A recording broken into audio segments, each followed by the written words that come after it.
विसारिया न विसरन सिलसिले जी टीं कड़ीअ में हैदराबाद रोशन ख़्याल फोरम पारां सिंधी ॿोली जे भलोड़ कहाणीकार साईं बख्श रिंद जी यादि में संदसि फ़न ऐं शख़्सियत ते M.H. Panwar institute of Sindh studies Jamshoro में मेड़ाको कोठायो वियो। साईं बख्श रिंद फ़न ऐं शख़्सियत ते लेखक इदरीस जतोई, वफ़ा ब्रह्मणी, हैदराबाद रोशन ख़्याल फोरम जे अॻवान डॉक्टर हमीद सुमरो, डॉक्टर अली रिंद, शबीर निज़ामाणी, रज़ाक रिंद, वफ़ा ब्रह्मणी ऐं ॿियनि ॻाल्हाईंदे चयो त साईं बख्श रिंद जो किरदारु मिसाली आहे। हू सिंध जे पोरियत तबिके सां वाॻियल रही सिंध जे लाइ सदाईं सोचींदो रहियो। हुन पंहिंजे लिखणनि में समाज खे गहरी नज़र सां ॾिठो। संदसि किताब बत्तीअ जी वाट ऐं कारो पाणी में तमामु शाहकार कहाणियूं आहिनि, जंहिंमें हुन कैरेक्टर कामोरा शाही, दर्दबंदी जो देस, कारो पाणी अहिड़ियूं कहाणियूं आहिनि जो समूरियूं कहाणियूं मुआशिरे जो अकास आहिनि। उहे कहाणियूं कंहिं बि ॿोलीअ में तर्जुमो थियनि त उन ॿोली जे हुस्न में निखार आणे छॾनि। साईं बख्श रिंद सिंधी कहाणी में अरबेलो किरदारु हो। साईं बख्श रिंद खे भेटा ॾियण सां गॾु असांखे हुनजे कयल कम खे डिजिटलाइज़ कराए दुनिया ताईं मुतारिफ़ कराइणु घुरिजे त जीअं नौजवान नस्ल बि अहिड़नि हीरनि जी लिखणनि मां लाभ हासिलु करे सघनि। हुननि चयो त साईं बख्श रिंद पंहिंजे कहाणियुनि में हक़ ऐं सच जी जेका सदा बुलंद कई हुई, उनजो साहु मज़लूम ऐं महकूम माण्हुनि खे सजन ताईं रोशनी ॾींदो रहंदो। तारुफ़ कराईंदी हलां साईं बख्श रिंद जो। त साईं बख्श रिंद 1 अक्टूबर 1961 में उन्हनि जो जनमु थियो, जंहिंखां पोइ ॻोठ अली बख्श अली रिंद तालको जोही ज़िले दादू सां उन्हनि जो वास्तो हुयो। प्राइमरी तालीम उन्हनि प्राइमरी स्कूल मेहू खान खोसो मां हासिलु कई, जंहिंखां पोइ मैट्रिक गवर्नमेंट हाई स्कूल मां हुननि कई। इंटरमीडिएट डिग्री कॉलेज दादू मां कई हुननि। उनखां पोइ हुननि मास्टर्स कई सिंध यूनिवर्सिटी पॉलिटिकल साइंस में, ऐं उनखां पोइ आख़िर में हू एसोसिएट प्रोफेसर बि रहिया कॉलेज में। ऐं हुननि कारो पाणी ऐं बत्ती जी वट जहिड़ियूं ख़ूबसूरत कहाणियूं लिखियूं ऐं इहो तमामु बहितरीनु कहाणियूं हुयूं। जॾहिं मां हुननि जो मुतालो करे रही हुअसि कहाणियुनि जो, त उन्हनि कहाणियुनि में जबर, ज़ुल्म, ॾाढ ऐं मतिलबु त उहे किरदार शामिल हुआ जेके किथे न किथे मूं महसूसु कयो त असांजे विच में आहिनि, असांजे घरनि में आहिनि, समाजनि में उहे किरदार मौजूदु आहिनि। एतिरो बहितरीनु क़िस्म जूं हुननि जूं कहाणियूं हुयूं। पर बदकिस्मती सां मां इहो बि चवणु चाहींदसि त जॾहिं मां रसूल बख्श रिंद ते मां इंटरनेट ते उन्हनि खे सर्च करे रही हुअसि, त हुननि जो को बि मवादु इंटरनेट ते मौजूदु न हो। त इहा मां सम्झां थी त असांजी बदकिस्मती आहे जो हेॾनि वॾनि माण्हुनि जी ऐं हेॾनि वॾनि कहाणीकारनि जो मवादु इंटरनेट ते मौजूदु न आहे, जो असांजो ईंदड़ नस्ल जेको उन्हनि खे पढ़ी सघे, उन्हनि जो मुतालो करे सघे, उन्हनि खे ख़बर पइजी सघे त अहिड़ा भलोड़ कहाणीकार असां वटि मौजूदु आहिनि। सो प्रोग्राम जी शुरूआति मां कयां थी, ऐं सभ खां पहिरियां मां M.H. Panwar institute of Sindh studies जे library in charge sir Liaquat Rizvi खे मां दावत ॾींदसि त सर प्लीज़ तव्हां डाइस ते अचो ऐं आजियाणो ॾियो। आहे असांजे आसने बिना छपर छांव, आहे असांजे आसने बिना छपर छांव, सचल सामी शाह जा जुड़फुड़ जहिड़ा नाव, खूरे खाना हाव आओ त थाई को थिए। दोस्तों अस्सलाम वालेकुम। हस्बे रवायत मां हाज़िर आहियां M.H. Panwar institute of Sindh studies जे बिहाफ ते। तव्हां सभिनी जो असीं सभु इदारे जे तरफ़ां थोराइता आहियूं जेके तव्हां टाइम कढी अॼु ख़ासि तरह जुमे जे ॾींहं ते हिते असां सां अॼु गॾु मौजूदु आहियो। तव्हांजा लख थोरा, लख कुर्ब वड़ तव्हांजा। हिन सां गॾु मां वरी बि पंहिंजी रवायती तौर ते दोहिरायां इहा ॻाल्हि त मां हिन मौक़े जो फ़ाइदो वठंदे हैदराबाद रोशन ख़्याल फोरम जे दोस्तनि जी तारीफ़ ज़रूरु कंदुमि, छो त उन्हनि दोस्तनि खे वॾी शाबस आहे जो हू पंहिंजे हणा वणा हीउ जेको सिलसिलो हिननि शुरू कयो आहे। हीउ बेसिकली त जंहिं सिलसिले जी अॼु असांजी कड़ी आहे प्रोग्राम जी, इन जो नालो आहे विसारिया न विसरनि। पर हीउ दोस्त रुगो इहो प्रोग्राम कोन था कनि, हिन सां गॾु मुख़्तलिफ़ मौज़ूअनि ते gatherings, programmes, workshop, lecture programmes, सुवाल जवाब जा सेशन हू अरेंज कंदा रहंदा आहिनि ऐं आईंदा बि हुननि जो इहो अज़म आहे त असां कंदा रहंदासीं। ख़ासि तौर ते जेके करंट इशूज़ सिंधी समाज सां सियासी, समाजी, टेक्निकल, साइंसी अचनि था, हुननि ते हिननि जी गहरी निगाह।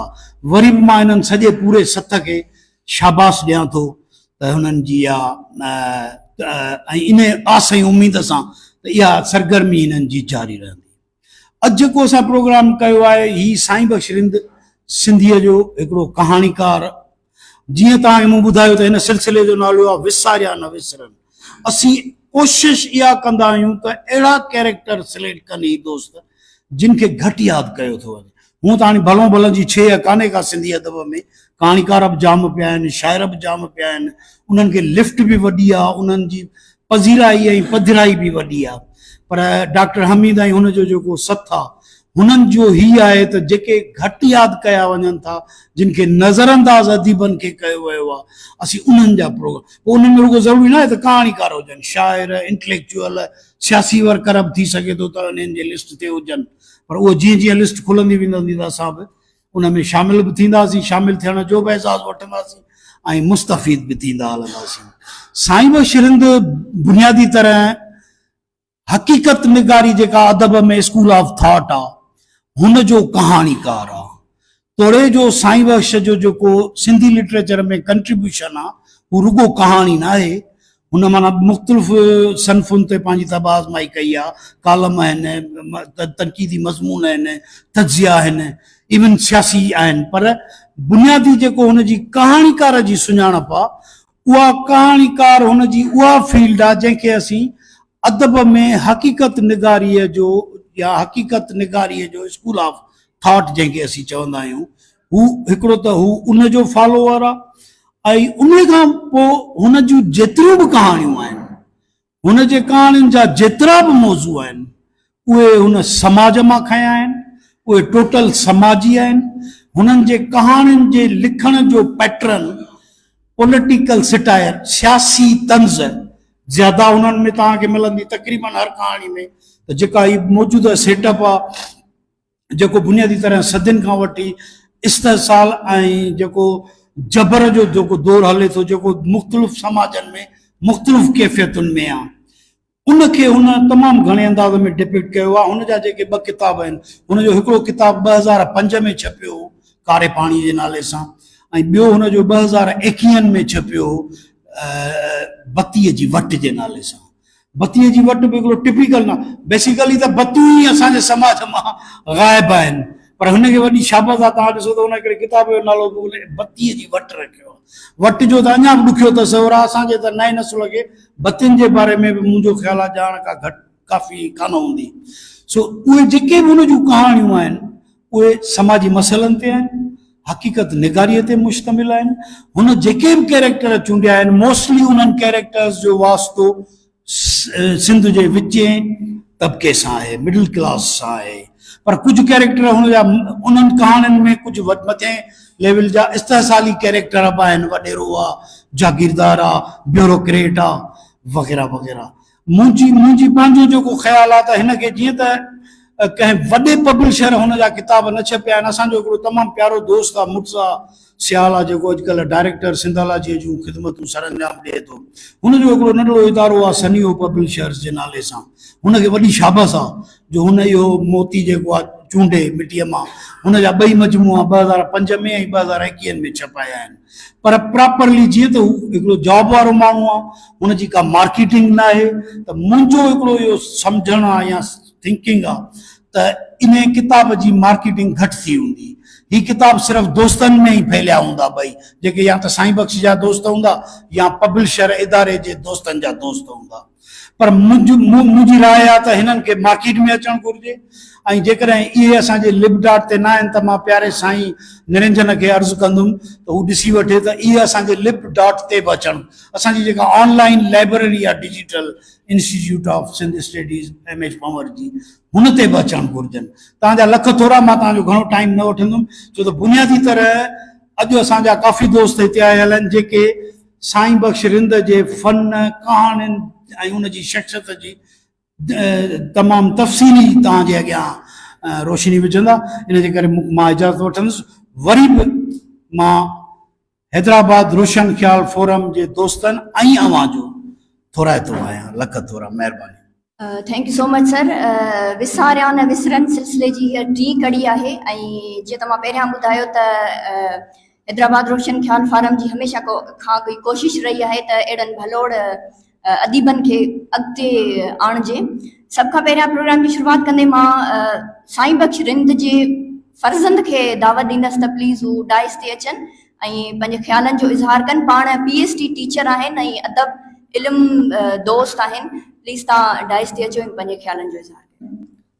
हैदराबाद रोशन ख्याल फॉर्म वारनि जी वॾी महिरबानी। ही बाबा जो प्रोग्राम रख रहा है, हिकिड़ो हाई लेवल जो प्रोग्राम आहे तमामु। ऐं डॉक्टर हमीद जे खे बि लख शाबाश हुजे, उन प्रोग्राम रख रहा है हिकिड़ो सुठे नमूने सां। डॉक्टर हमीद बाबा जो दोस्त आहे, बचपन जो साथी आहे, उनखे माना शाबाश ॾियण जी ज़रूरत कोन्हे, तो बाबा जो दोस्त आहे कहिड़ो।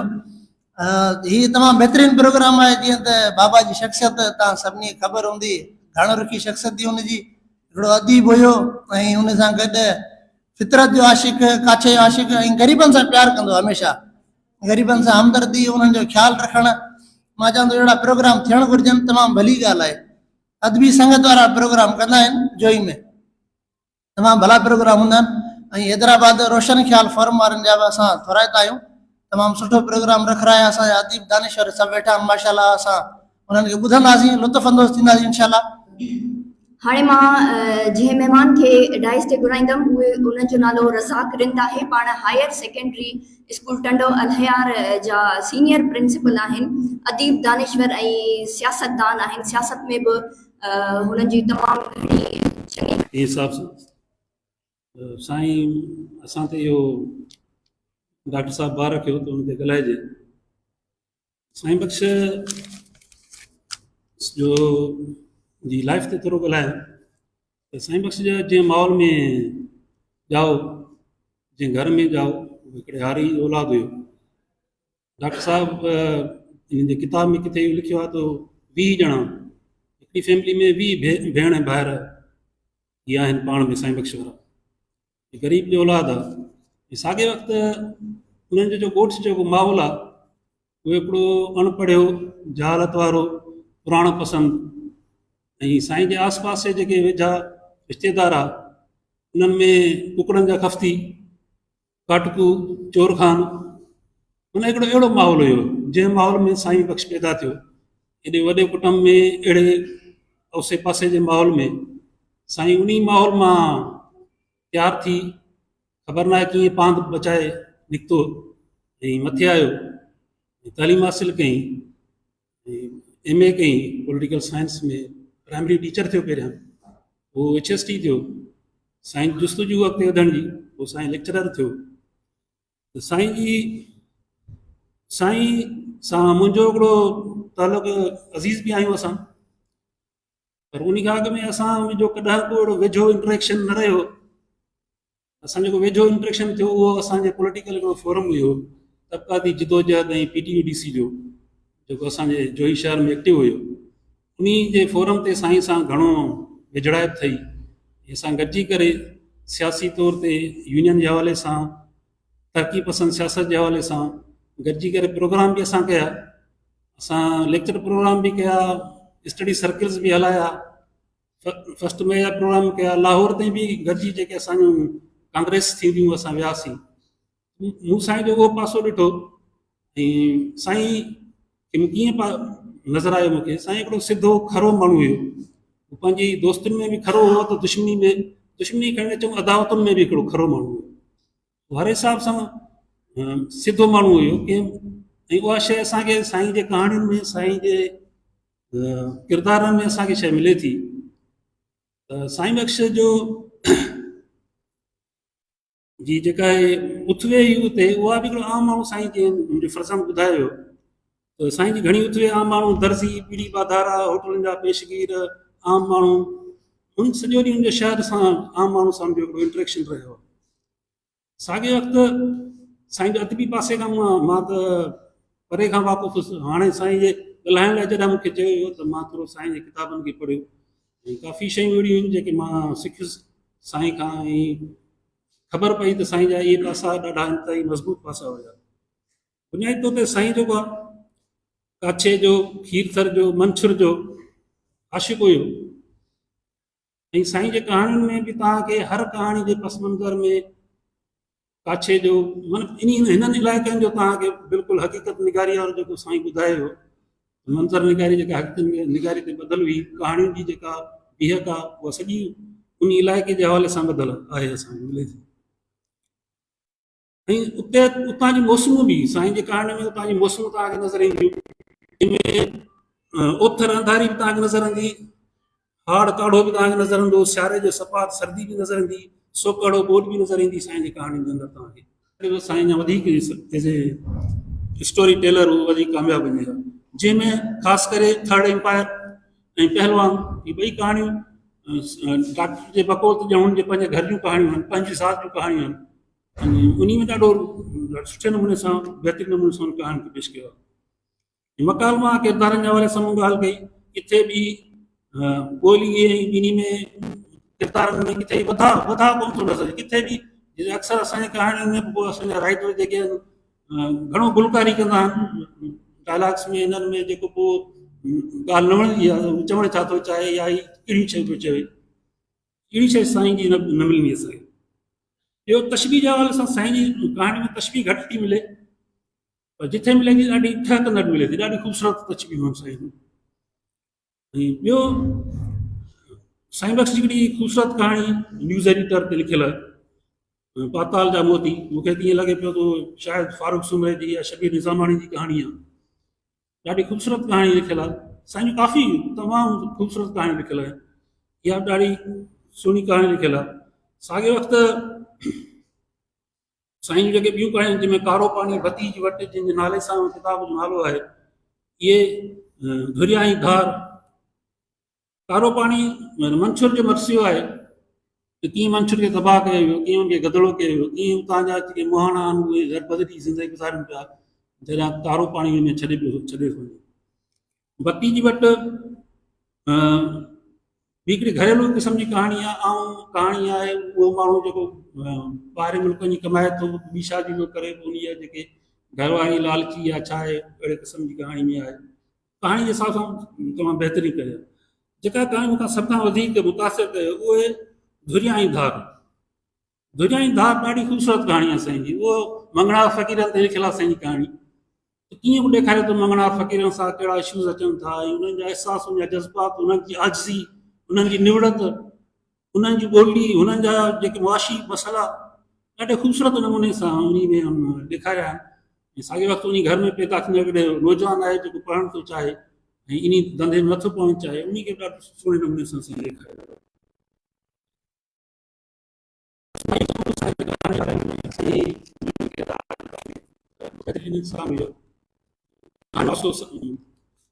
मूंखे पोइ ज़ाहिर थियो आहे मुंहिंजे मथां, बाक़ी सियासी तौर ते ॾाढो घणो घटि रहियासीं। साईं रोशन ख़्याल माण्हू हुयो, सिधो माण्हू हुयो।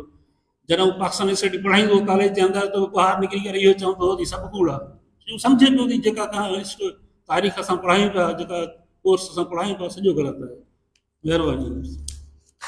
मां नेक्स्ट मुक़ररु जंहिंखे मां डाइस ते घुराइण वारी आहियां उन्हनि जो नालो शबीर निज़ामाणी आहे। पाण बहितरीन क़िस्म जा कहाणीकार आहिनि ऐं आख़िरी नाच जहिड़े बहितरीन कहाणी हुननि लिखी आहे।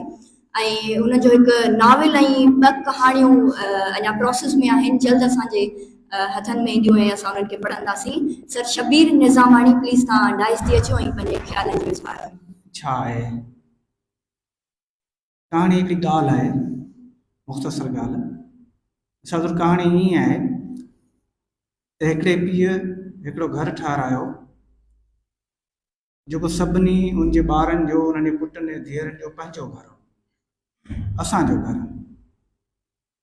कंहिं ॿोॾ में, कंहिं तूफ़ान में, कंहिं सबब जे करे या वक़्तु गुज़री वञण जे करे उहो घरु ॾही पियो। उहो घरु उन्हनि जे कंहिं पुटु ठारायो। हाणे उहो घरु उन फ़र्द जो थी पियो, उहो उन वॾे जे सभिनी पुटनि जो, धीअरनि जो, असांजो घरु न थी पियो, पंहिंजो घरु न थी पियो। उहो घरु जॾहिं केरु माण्हू ॻाल्हि कंदो या काई ॻाल्हि कंदो त हू चवंदो त हीउ फलाणे जो घरु आहे, हीउ असांजो घरु न आहे। हाणे जेतोणीकि इहा ॻाल्हि त ॾाढी मुख़्तसर आहे, पर जॾहिं इन ते माण्हू गौर कंदो त हिन में घणियूं शयूं उन में साम्हूं अची वेंदियूं। असांजो ऐं मुंहिंजो जो फ़र्क़ु उन में साम्हूं अची सघे थो। साईं बख्श जी कहाणी भई ईअं ई आहे, सादी, सफ़ा सलोणी, तमामु आसान लफ़्ज़नि में बयानु कयल, पर उन में जेको अंदरि जेको मफ़हूम आहे उहो असांखे ॿई शयूं असांखे ॾिसंदो। जेकॾहिं हू ॾुख थो बयानु करे, तकलीफ़ थो बयानु करे,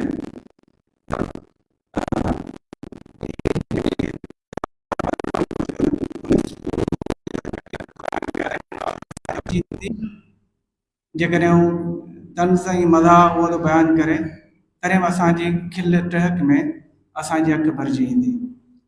त कहाणी पढ़ंदे जेकॾहिं तव्हांजी अखि भरिजी अचे ॿिन्ही आवाज़नि सां, टहक ॾींदे, रोईंदे, त सम्झो त कहाणीकार पंहिंजो जेको पैगाम आहे उहो तव्हां ताईं पहुचाए छॾियो। हाणे आउं हिते कुझु साईं बख्श जी कहाणियुनि ते थोरो ॿ अखर ॻाल्हाइणु चाहींदुसि, जेको हुन सॼो हाणे वक़्तु तमामु घटि आहे। 29 कहाणियूं आहिनि ॿिन्ही किताबनि में, हिकिड़ी कहाणी तर्जुमे ई थियल आहे, बाक़ी 28 कहाणियूं उन्हनि ते सभिनी ते तफ़सील सां नथो ॻाल्हाए सघिजे, पर हिन जी कहाणियुनि जे मौज़ूअनि ते माण्हू ॿुधाए सघे थो। हिन जी कहाणी जी जेका ज़मीन आहे, पहिरियों ते ॻाल्हायूं त हिकिड़ो आहे काछो, खीरथर, उनजा पट, उनजा जबल, उनजा मैदान, उनजा बुख, उनजा ॾुख, उनजा सूर, उनजो सिज ऐं उनजो तूफ़ान, उनजी ॿोॾ, इहे सभु हुन में हिकिड़ी ज़मीनी आहे हुनजी। हुनजी ॿी ज़मीन आहे कराची। काछे खां जॾहिं निकिरे थो त कराची थो पहुचे। हुन कराची जो पंहिंजो सभु कराची ते कब्ज़े जी कहाणी आहे। कराची में जेके ॻोठाणा माण्हू विया आहिनि हुते, को सहाफ़ी आहे, को सेठियूं आहे, को मुलाज़िम आहे, को एड्स में मुब्तला थी वियल, को पोरियत आहे, को हुनजी मदद लाइ पहुचंदड़ को हुनजो भाउ आहे, जेको बि हुन बेराह रवीअ जो शिकार थी वञे थो, पोइ हुन तकलीफ़ में अची वञे थो। त ऐं हुन कराची ते जेके धारियां आहिनि, सेठियूं आहिनि, उन्हनि जो उन्हनि प्लाटनि ते, उन्हनि ज़मीननि ते, उन्हनि कब्ज़नि जी कहाणी, उन में असांजो जेको माण्हू कीअं इस्तेमालु थिए थो। मिसाल हुन में कहाणी हिकिड़ो बयानु कई अथसि, जुमिलो अथसि, कराची ते जेको कब्ज़ो आहे या वेड़ आहे उहा धारियुनि जे विच में आहे। उन जहिड़े में असीं सिंधी हिकिड़े किरदारु तौरु या धुर तौरु अञा ताईं शामिल थी सघिया आहियूं। फ़ाइदो थींदो जी, केर बि हुनजो तमाशाई भले घणी छा बि हुजे, क्रिकेट में, रांदि में, जहिड़े में, मले मलाखले में जेकॾहिं फ़ाइदो ऐं नुक़सान या ॿियो जेको बि थींदो आहे त हुन मुक़ाबले करण वारे दौर खे थींदो आहे, पर तमाशाई खे हुन मां को फ़ाइदो थियणो न आहे। हा, जेकर उहो हुन शर्त रखे पोइ हुनखे फ़ाइदो थी सघे थो, पर शर्त रखण में बि हू धुर थियो थो वञे। साईं बख्श जी कहाणी असांखे ॿुधाए थी, पहिरीं कहाणी खां वेंदे जेका हिन किताब जूं जेके कहाणियूं उन्हनि खां वेंदे आख़िरी कहाणी ते ॿुधाए थी तव्हांखे लाज़मी तौर ते धुर थियणो पवंदो आहे। तमाशाई थी जेकॾहिं तव्हां पंहिंजो कुझु कोन कंदो। हाणे आउं थोरो छो त टाइम थोरो आहे, आउं थोरो कॉपी करे आयो आहियां, छो त इहो तमामु ज़रूरी आहे। कॉपी करण जो मतिलबु आहे लिखी अचणु, ऐं कॉपी करण जो मतिलबु इहो कोन्हे ॿियनि जूं ॻाल्हियूं करणु, पंहिंजी ॻाल्हि लिखी अचणु। जेकॾहिं ॿियनि जी ॻाल्हि तव्हां उहो कंदो त उहा कॉपी न थींदी, उहो नकुल थींदो। मूं कॉपी करणु या लिखणु ऐं नकुल करण खां थोरो फ़र्क़ु सम्झां। दर्दमंदी जो देस हिन किताब जी जेको कारो पाणी किताब आहे, हिन जी पहिरीं कहाणी आहे। हाणे इन कहाणी खे जिन घणो करे सभिनी दोस्तनि पढ़ियो हूंदो, इन में बि जेको फ़र्द आहे उहो जेको नौजवान आहे, जेको चए थो मां शिकार करणु थो चाहियां ऐं बाज़ पासाइण थो चाहियां, ऐं बाज़ पासाए पोइ अरबनि खां विकिणंदसि, मूंखे पैसा मिलंदा, कोई थींदा। हाणे इन में बि साईं बख्श उनखे हिकिड़ो धुर करे थो ॿियारे ॿिनि माना हुन में। हिकिड़ो छो त उहो जेके बाज़ फासाइनि पिया, शिकार कनि पिया, उहे हितां जा लोकल माण्हू न आहिनि, पंजाबी आहिनि, ॿिए पासे जा माण्हू आहिनि। उते हिकिड़ो ॻोठ उन इलाइक़े जो माण्हू चए थो न, जॾहिं हू करे सघनि था, पैसा कमाए सघनि था हिन खे प्रैक्टिस में, जेतोणीकि हिन में ॿुधायल आहे कहाणी में, त उहो उनखे शिकार खे, जीतनि जानवरनि खे, पखियुनि खे जेको फासाइण इहो इनखे ग़लति सम्झे थो, पर पोइ उहो चए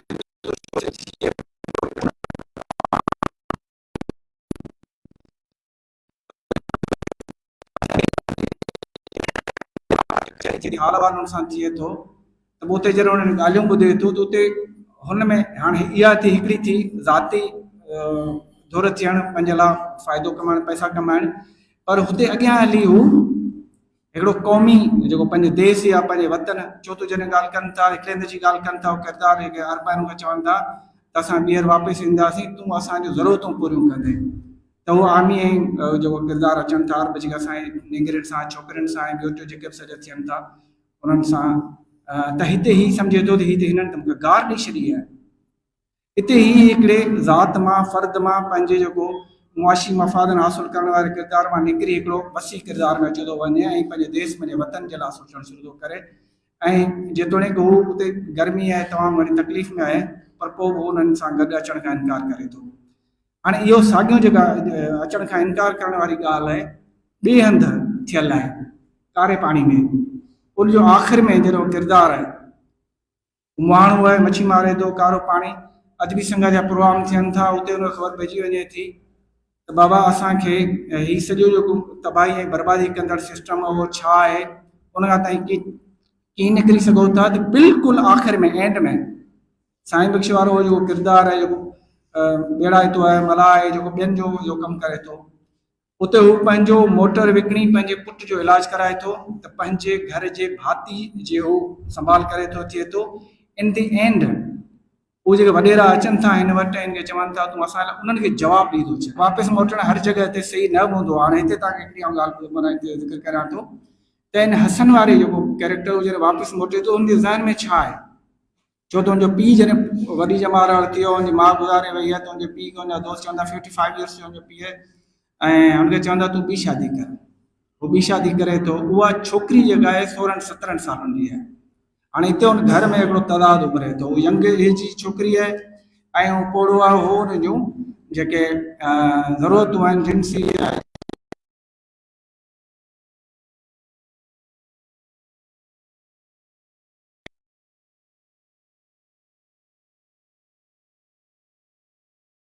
नौजवान आहे हुनजो पुटु उन उहा रुजू थिए थी या उन अचणु चाहे थी। बेशक हिनखे हू रद्द थो करे उहो हुनखे सही माना करे थो पर हिन किरदार में किथे बि ॾिसो वापसि मोटण सां सभु मूंसां चओ न वापसि मोटण सां सभु शयूं सही न हूंदियूं आहिनि किथे सही हूंदियूं आहिनि किथे ग़लति हूंदियूं आहिनि। हिन जो असांखे पाण खे जाइज़ो वठणो पवंदो आहे। त उते हुन औरत सां हीउ जेको पढ़ियलु लिखियलु आहे बी थियल अथसि यूनिवर्सिटी मां पढ़ियलु लिखियलु आहे वॾो तइलीम याफ़्ता आहे उहो पंहिंजा सॼा कमकार करे पियो। हिकिड़े डायलॉग में बि उन जेका हिकिड़े मवाली जी नौजवान धीअ 16-17 साल जी धीअ जो ख़रीद कई वई आहे उन छोकिरी सां किथे बि हमदर्दी वारो हिकिड़ो जुमिलो बि न आहे डायलॉग बि न आहे का हिकिड़ी मां अचे बाबा इहा जेका छोकिरी वीचारी आहे इहा जेका हिन जेका वधी अचे थी या हिन अचे पई इन जी मजबूरी जेका आहे भला उनखे ठीकु आहे तूं इन अमल में शामिलु न थियणु खपे पर उन माण्हू सां को हमदर्दी जो इज़हार थो हुजे। हाणे हिकिड़ी ॻाल्हि इहा आहे हिन कहाणी में हिन जी कहाणियुनि में साईं बई रिंद में ऐं थोरो माना सारा करण सां गॾु थोरो माण्हुनि ते तनक़ीद ते अचे। ॿियो साईं बई जी कहाणियुनि जे में किथे किथे कुझु माण्हुनि जा नाला रुगो मिलनि था त मतिलबु इन ई किरदार में त जेको बाबा आहे उहो ॿुधाईंदो त पोइ उहो जेको उहो घर में रहण बदिरां परीन ते रहण बदिरां कुझु दोस्तनि जा नाला खणे थो अलिफ बे ते लखानो अली या करीम कंहिंजो नालो खणे थो। कहाणी ऐं नावेल उन में जेकॾहिं तव्हां कंहिं फ़र्द जो या कंहिं बि शइ जो नालो खणो था मिसाल तौरु तव्हां ॿुधायो त कमरे में कुर्सी पई आहे त उन ॿुधाइणो पवंदो त उहा कमरे में कुर्सी छाजे लाइ पई आहे।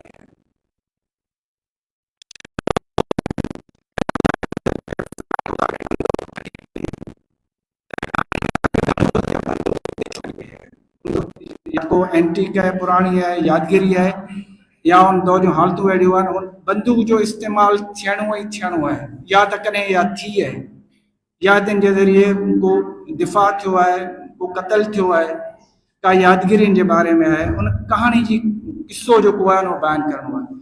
इन करे जेकॾहिं कंहिं कहाणी में तव्हां किरदारनि जा नाला खणो था किथे बि भले घणी केॾी मुख़्तसिर कहाणी हुजे पर उनजो हिकु जुमिले में या 2 जुमिलनि या 4 जुमिलनि में तव्हांखे उनजो तारीफ़ ॿुधाइणो आहे।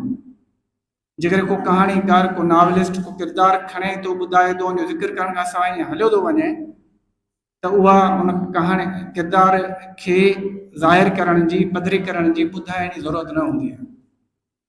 मिसाल तौरु आउं जेकॾहिं चवां त बाबा हिते प्रोग्राम में हिते इहा कहाणी थी सघे थी त साईं बख्श जो पुटु आयो त आउं ॿुधायां साईं बख्श जेकॾहिं इहो ॿुधाइण खां सवाइ चवां त साईं बख़्श जो कहिड़ो पुटु आयो इहो न ॿुधायां, साईं बख़्श जे पुटु कहिड़ी ॻाल्हि कई इहो न ॿुधायां, ऐं साईं बख़्श जे पुट ते छा छा चयो, वालिद साहिब जे बारे में छा ॻाल्हायूं, उनजे बारे में उनजी कहिड़ी राय, उहो छा करे थो छा नथो करे सघे, त इहा ॻाल्हि जेका आहे मूंखे करणु न जुॻाए। पहिरीं त ॿुधाइणु न खपे त उहा इहा आयो छा, छो त पढ़ंदड़ लिखंदड़ ॿुधाईंदड़ पुछंदड़ जेके माण्हू चवंदो भाउ तूं इहो छो पियो ॿुधाईं। इन करे मुंहिंजी इहा जेका जेके बि लिखंदड़ आहिनि दोस्त आहिनि उनखे इहा आहे त जॾहिं तव्हां कंहिं किरदार जी कंहिं सिचुएशन जी कंहिं सूरत हाल जी का ॻाल्हि ॿुधायो त उते तव्हांखे उहो ॿुधाइणो पवंदो त इहो हिते छो आहे। हाणे साईं बख़्श रिंद जी मिसाल तौरु कहाणियुनि में जेका ॻाल्हि कई आहे, दोस्त ॻाल्हि कई सवेरे त तशबीहुनि जी थोरियूं आहिनि पर तमामु शानदार आहिनि। मिसाल तौरु हाणे हिन में ई जेको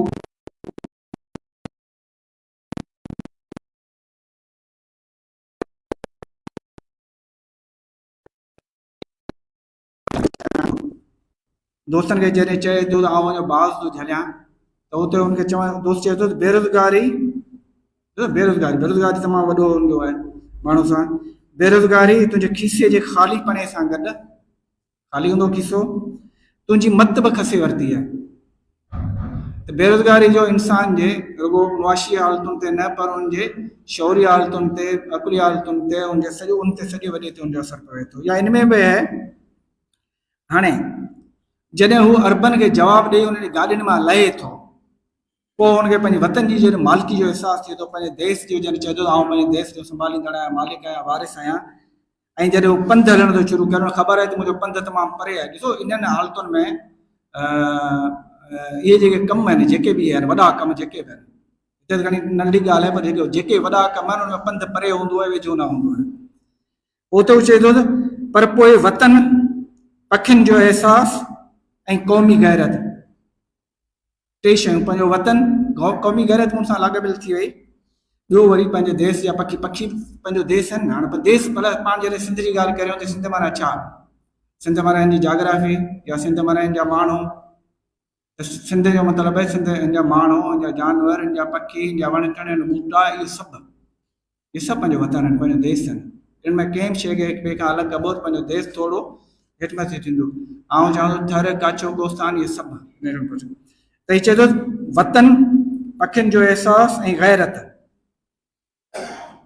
इन्हनि सभिनी खे ज़हन में रखंदे हू चए थो पंहिंजी धरती ते हली रहियो आहियां ऐं पंहिंजी धरती लाइ सोचे रहियो आहियां। पंहिंजी धरती ते हलण ऐं पंहिंजे धरती लाइ सोचे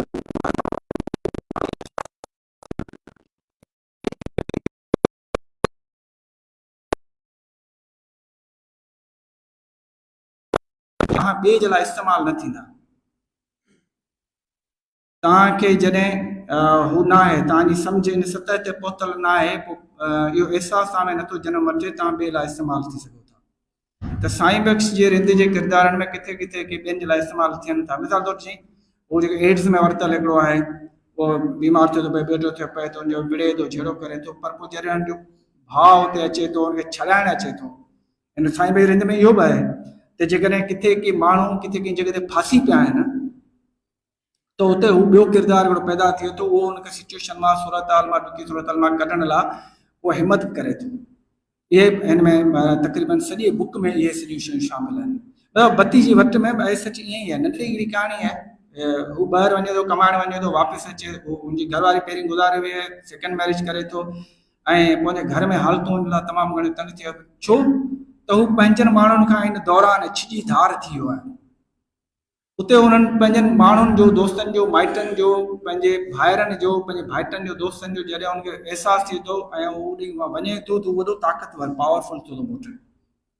ऐं पोइ हू उन सॼी सिचुएशन मां जंहिंमें हू फाथल आहे, क़ाबू थियल आहे ऐं जंहिंमां जा हुनखे निकिरण जी फ़िलहाल का वाट नज़र न पई आहे, पर पोइ हू उते निकिरी अचे थो। साईं बख़्श जी कहाणियुनि में इहा बि हिकिड़ी वॾी शइ माना ॿुधायल आहे, पंहिंजनि जो साथ, पंहिंजे वतन जो अहसासु, पंहिंजी ॿोली, पंहिंजी क़ौम जो अहसासु, इहो हिन में तव्हांखे जॻह जॻह ते जा बजा तव्हांखे ज़रे ज़रे ते तव्हांखे इहा शइ मिलंदी। ऐं इहा हिकिड़ी तमामु जेका साईं ॻाल्हि कई त समाजी हक़ीक़त निगारी आहे, पर समाजी हक़ीक़त खां निगारी खां वेंदे माना तव्हांखे हू जेका ॾिए थो, हिमत थो ॾिए न साईं बख़्श तक़रीबन सभिनी ॻाल्हि में कुझु कुझु जीअं ॻाल्हि कई, इहो जेको जे बारे में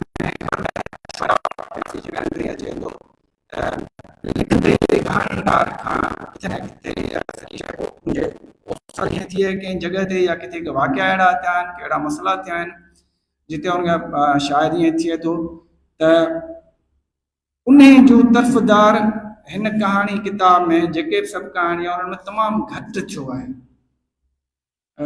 उन जी हिन कहाणी में जेका खोट नज़र अचे थी ॿियो हिन कहाणी में जेके आउं चवां थो काफ़ी जेके सुठियूं कहाणियूं आहिनि ऐं जेका मूंखे ज़ाती तौर ते जेका वणी आहे हिकिड़ी दोस्त ज़िक्र करे वियो हो फ़क़ीरनि जी कहाणी जेको पंहिंजे पुट खे पढ़ाइणु छोकिरो जेको पढ़णु चाहे थो पर हुनखे पढ़णु न पियो ॾिनो वञे पोइ वरी ढोल वॼाइणु मगराड़ फ़क़ीर वञे थो वापसि पोइ वरी जॾहिं वॾो मरी वञे थो त ॻोठ सरदार हुनखे वापसि उन नथो अचे ऐं इवन जनाज़े में हुन में शिरकत नथो करे अहिड़ी उहा कहाणी आहे पर आउं हिते ज़िक्र कंदुसि पोयाड़ी या पाछा कहाणी जी हाणे हिते कुझु थोरो मामिलो आहे पर बहरहाल वरी बि हिकिड़ी ॾाढी बहितरीनु कहाणी लिखी वई छो त हीअ अकेली हिकिड़ी आउं सॼे टोटल जो किताबनि में 29 कहाणियुनि मां हीअ हिकिड़ी कहाणी आहे जंहिंमें जेको बुनियादी मौज़ू आहे कहाणी जो नॉवेल जो या फिक्शन जो प्यार ॿ वॾा मौज़ू आहिनि फिक्शन जा हिकिड़ो प्यार ऐं ॿियो बदिलो या जहिड़ो ज़िंदगी में इहे ॿ शयूं आहिनि तव्हांखे पंहिंजा हक़ बि वेड़ी वठणा पवंदा ऐं हक़ विञाए कॾहिं कॾहिं त ॿिया वरी कब्ज़े करण लाइ जहिड़ो कंदा आहिनि वेड़ हिकिड़ी मुस्तक़िल इंसान जे सॼे जिस्म जी पैदावार खां वेंदे डॉक्टर वेठा हुनखे ख़बर आहे त पूरो जिस्म हर वक़्तु हिकिड़ी वेड़ में हूंदो आहे ऐं हिकिड़ो इहो मौज़ू अहम आहे कहाणी जो ॿियो कहाणी जो मौज़ू जेको सभिनी खां अहम आहे जेको सॼी दुनिया में लिखियो आहे उहो प्यार जो आहे 100 सॉलिट्यूड खां वेंदे अहमद जो कहाणी वॾा मौज़ू ॾिसो ऐं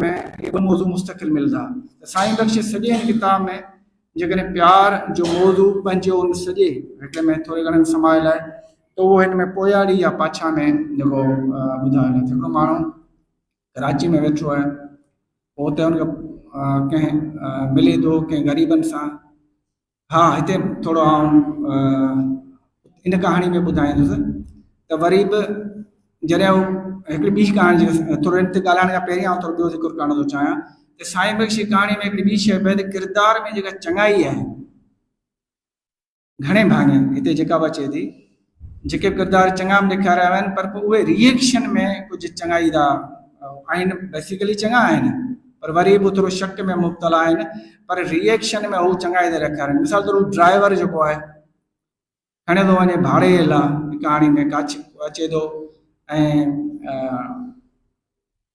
त हुते हुनखे भाड़ो जॾहिं पुछा करे थो त मूंखे भाड़ो ॾे खपे थो तव्हां जल्दी करो मूंखे भाड़ो ॾियो त पोइ हुनखे चवनि था भाउ असां वटि एतिरा हींअर पैसा आहिनि ई कोन त पोइ हुते हुननि घटि वधि ॻाल्हाइणु शुरू करे थियो त हुन घर जी जेका नंढड़ी जेका छोकिरी अचे थी हथ जे कंगण वारी त हथ जो कंगण हुनखे ॾे थी जॾहिं ॾे थी हथ जो कंगण त हुनखे पंहिंजी भेण यादि थी अची वञे त उहा चङाई जेका हुननि जे अंदरि मौजूदु हुई पर उहा जॾहिं उहा रिएक्शन तौर ते हुनजी चङाई ज़ाहिर थिए थी जॾहिं त उहा चङाई हुन में ख़ुदि ब ख़ुदि पाणे माना हुजणु खपे उहा उन में ई साईं बख़्श जो किताब ॿुधाइण में घणे भाङे नाकामियो ऐं साॻी इहा ई चङाई जेका चवां रिएक्शनरी जेका चङाई थिए थी रद्द अमल में जेका भलाई ज़ाहिर थिए थी उहा पोयाड़ी या पाछा में सॼो अचे थी ईअं थो त साईं बख़्श जो जेको पोयों किताबु आयो आहे शायदि उहे कहाणियूं साईं बख़्श जो पहिरीं लिखियलु आहिनि पहिरियां तजुर्बा जी शुरू माण्हू कंदो आहे कचो पिटियूं हल्कियूं शयूं थियनि थियूं पर पोइ जॾहिं कहाणियुनि किताबनि खे शाया करण जो वक़्तु आयो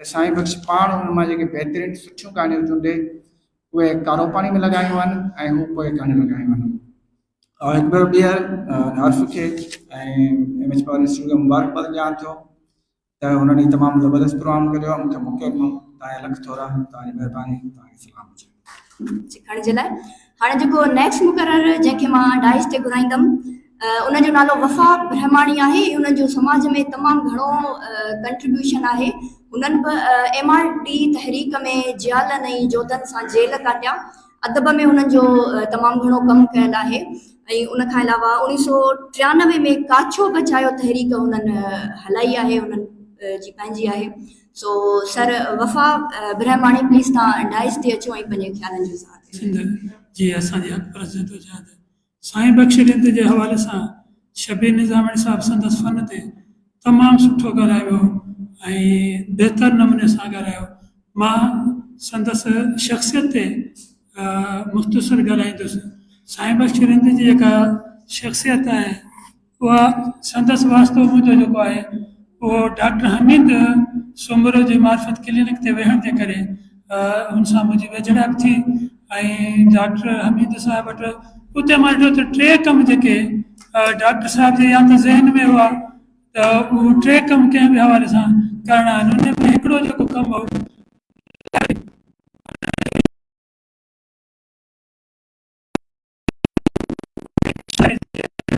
अकबर जिस्कानी लाइब्रेरी हवाले सां तमामु शानदार कमु करे पई।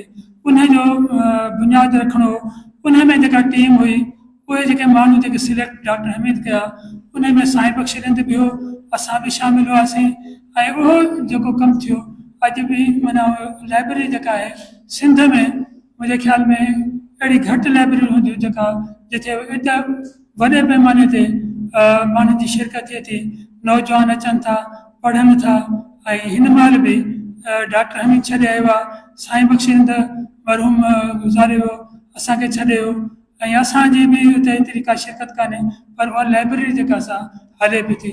ॿियो जेको कमु साईं बख्श रिंद खे असां ॾिठो उहो सिंधी अदबी संगत जा प्रोग्राम करणु, उनखे सरगर्म रखणु ऐं सिंध जे मिसाली मां चवंदुसि जेके सिंधी अदबी संगत जी शाखूं आहिनि उन्हनि में सिंधी अदबी संगत शाख जो ई आहे जेका बाक़ाइदगी सां हर हफ़्ते जूं गॾिजाणियूं थियनि थियूं ऐं प्रोग्राम थियनि था। हाणे बि हिकु ॿ प्रोग्राम थियो, डॉक्टर आकाश हंसा जो प्रोग्राम थियो, उन खां पोइ साईं बख्श रिंद जी वरसी शानदार नमूने सां 6वीं वरसी मल्हाई वई, उहो प्रोग्राम थियो। उन में बि जेको सॼो जेको कमु हो माना साईं बख्श रिंद जो महिनत हुयूं। ॿियो जेको टी जेका शइ जंहिंमें साईं बख्श रिंद असां गॾु हुआसीं उहा हुई त सियासी हवाले सां तबक़ाती जदोजहद जेका डॉक्टर हमीद जो बि ख़्यालु हो, घणा कामरेड हथ कढी अरूस टुटण खां पोइ पर डॉक्टर हमीद जे ज़हन ते मथां अञा ताईं बि इहा ॻाल्हि हुई त आहे त इनकलाब ईंदो ऐं मायूसी गुनाह आहे ऐं तबक़ाती जदोजहद हवाले सां सियासी शौर जे हवाले सां जोही में जेका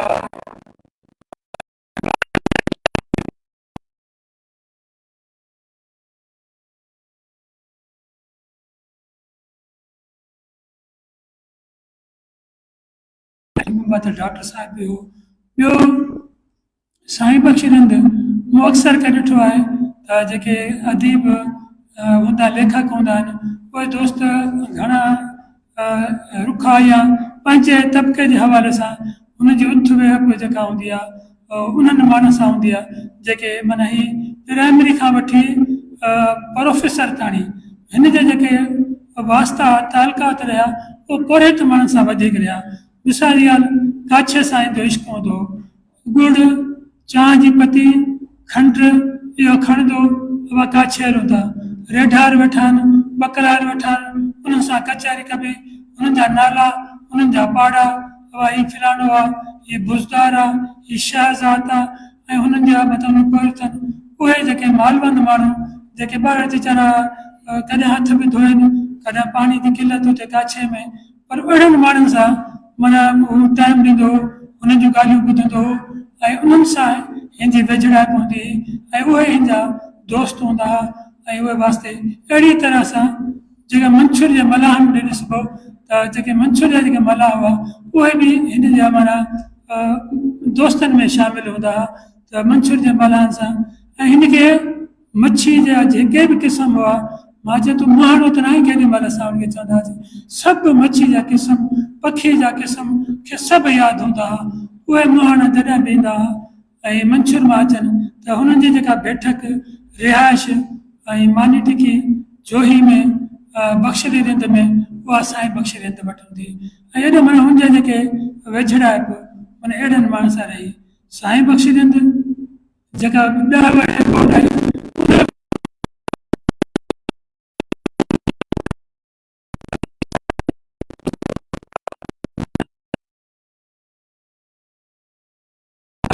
माना कुझु शामिल आहे। ऐं उहो दौरु अहिड़ो दौरु मुंहिंजे ख़्याल में ही छोकिरा वेठा हूंदा, असांखां का निमाज़ गुस्सुनी कान्हे हिते निमाज़, पर हिकु दफ़ो मां 10 वारी जेका निमाज़ हुई उहा बंदि ते पढ़ीसीं, साईं बख्श रिंद वारे ते ॻोठ पढ़ीसीं। अॻियां पाणी जी छोलियूं क़यामत खेसि, माना पाणी हेॾो फाड़ींदड़ पाणी, ऐं एतिरे क़दुरु मुले अलाह अकबर कई। ऐं पहिरीं ईद निमाज़ जंहिंमें अॻिते हली मुलो भुलिजी वियो, अॻे वरी नई सी था पढ़ूं निमाज़, वरी असां उहा ॿीहर निमाज़ पढ़ीसीं। ये छोकिरा वेठा आहिनि, ख़बर हूंदी उहा निमाज़ ॿीहर उन जॻह ते सभु माण्हू लॻे वञनि। साईं बख्श रिंद चए त को बि न उथे, ऐं उते मोहम्मद आहे, को उते डॉक्टर साहब बि लिखियो, इमदाद सूमरे बि उन्हनि ते लिखियो जेके किरदार हुआ, त बाबा जो ही सच पच जेका बची उहा रिंदनि जे करे बची, साईं बख्श जे करे बची।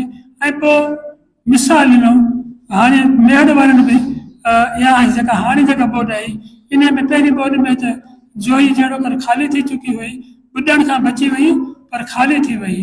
पर हिन दफ़े जेका बोर्ड हुई उन में जोही मां घटि माण्हू लॻिया हुआ, छो त न इहे बि वेठा आहिनि माण्हू हिमत कंदा पंहिंजी जोही बचाईंदा। अहिड़े नमूने मेड़ बि माण्हुनि हिन दफ़े मिसाल न जोही जा बचे, जोही बची सघे थी त मेड़ छो न बचंदी, मेड़ खे बचायूं था। अहिड़े नमूने सां हुनजो इहे पासा जेके हुआ, या ॿिए पासे ख़ुशतबे क़िस्म जो माण्हू शाम जो अची वियो, पंहिंजो हुते हिकिड़ो पोरियत आहिनि दर्स को कमु कंदो आहे, या लियाकत पोइ उन तंग कंदासीं, उहो कॾहिं कॾहिं खे चवंदो तो अताई प्रोफेसर आहीं, आहीं प्रोफेसर पर अताई प्रोफेसर आहीं तूं, इनखे सम्झा माना ख़ुशतबे माण्हू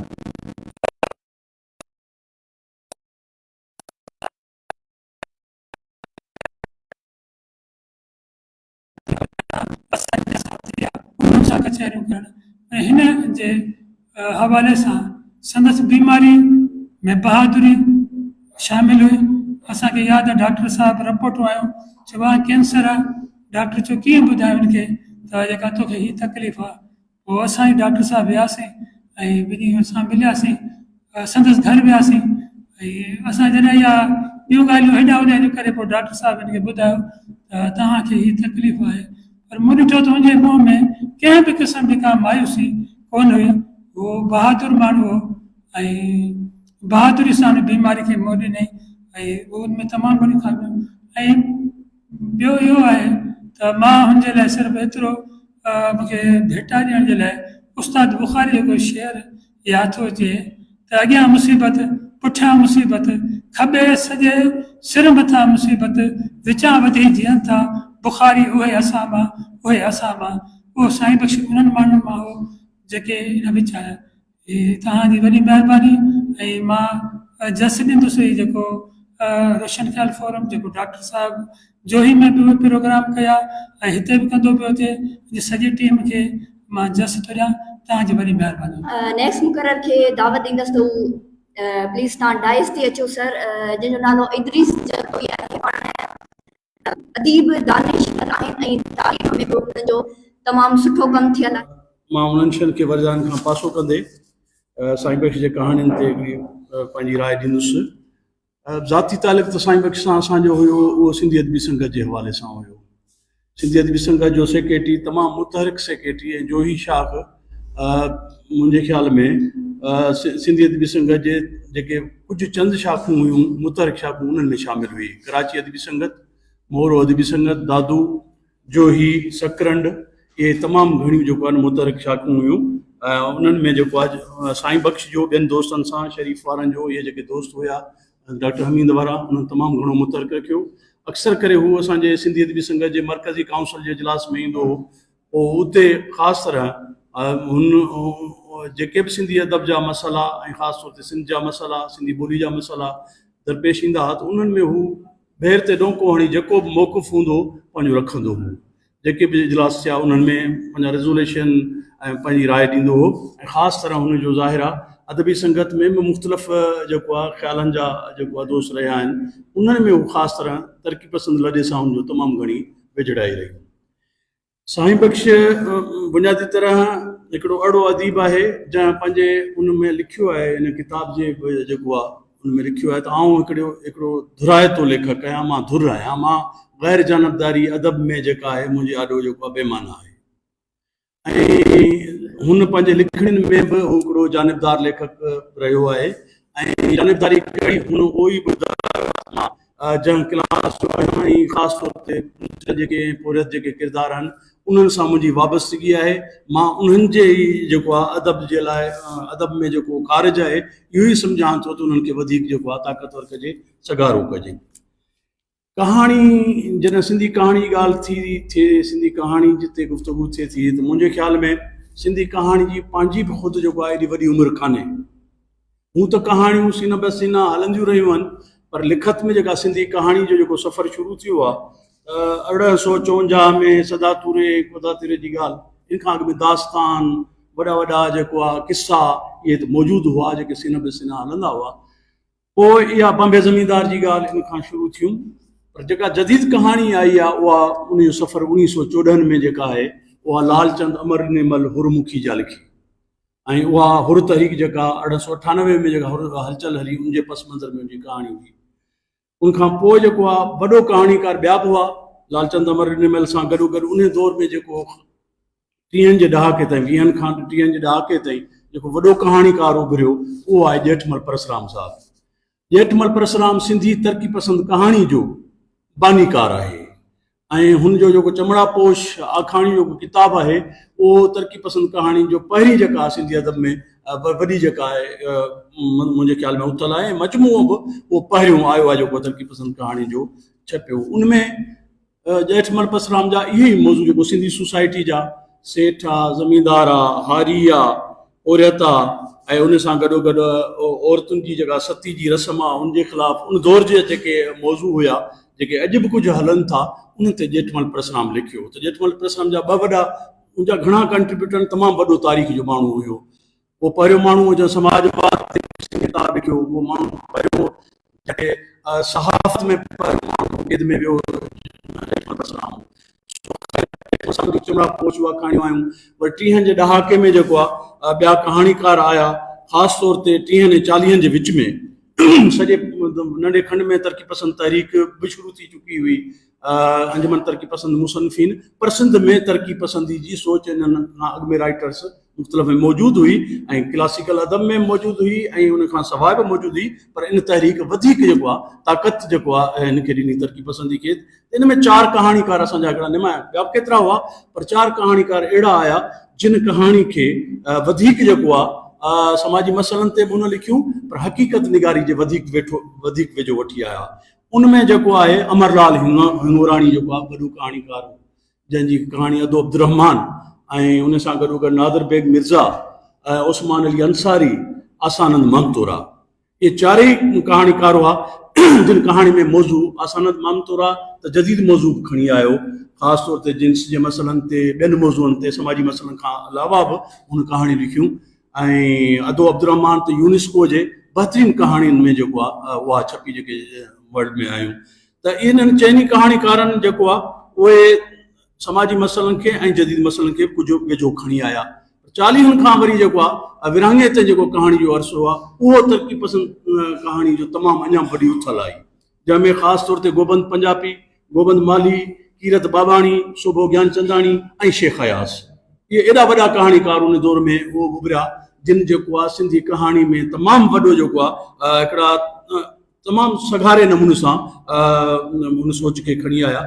त इहो कहाणी जो मुख़्तसिर मां विरहाङे खां अॻु में मां ईंदुसि साईं बख़्श ताईं, त छाकाणि त कहाणी जे आख़िर में मां कहाणी जो काफ़ी ज़िक्र थी वियो आहे, उनखे छॾे ऐं उनखे कुझु उन कहाणी ते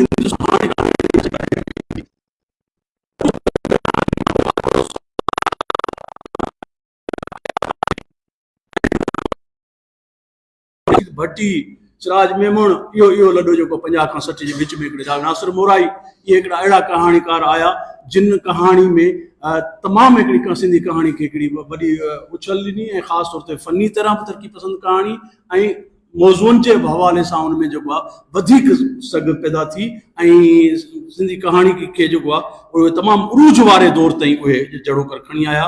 उनजी कंटिन्यूटी 60 जे ॾहाके में वरी नसीम खरल आहे, आगा सलीम आहे, अमर जलील आहे, इहे आया। उनखां पोइ अली बाबा, नूरुल्लाह शाह, इहो हिकिड़ो 70 जे ताईं तरक़ी पसंद कहाणी जो हिकिड़ो सफ़र अचे थो।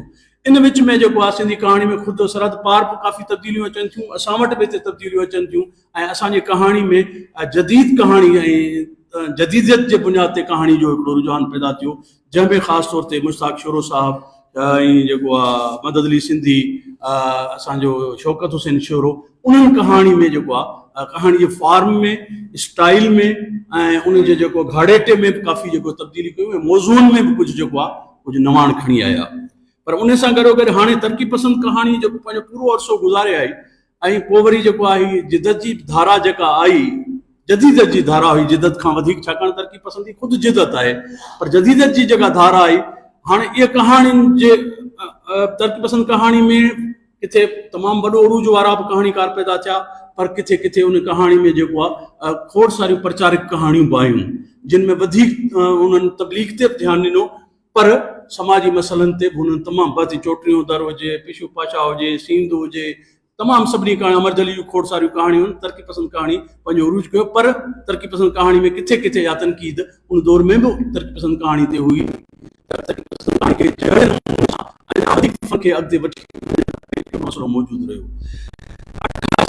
88 तारीख़ में बि इहे असांजा तमामु घणा कहाणीकार आहे। 88 में अचे थो साईं बख्श रिंद, मां साईं बख्श ते अचां थो। हाणे असांजो जेको नओं कहाणीकार आहे उनखे इहो सॼो कहाणी जो बैकग्राउंड मौजूदु आहे। साईं बख्श जो कहाणी जा ॿ मजमूआ जेके कारो पाणी ऐं बतीअ जी वटि जेका 2021 में ऐं 2005 में ॿुधायो दोस्त 29 कहाणियूं आहिनि, हिकिड़े में 15, ॿिए में 14 कहाणियूं। हाणे उन्हनि कहाणियुनि जा जेके मौज़ू आहिनि जेके ॿुधाए विया दोस्त, राति बि मींहण उठा, कारो पाणी, ददमंदी जो देस, पाताल मौत ऐं पोयाड़ी जा पाछा, जेके सहाफ़ती ज़िंदगी जे मुतलिक़ आहिनि।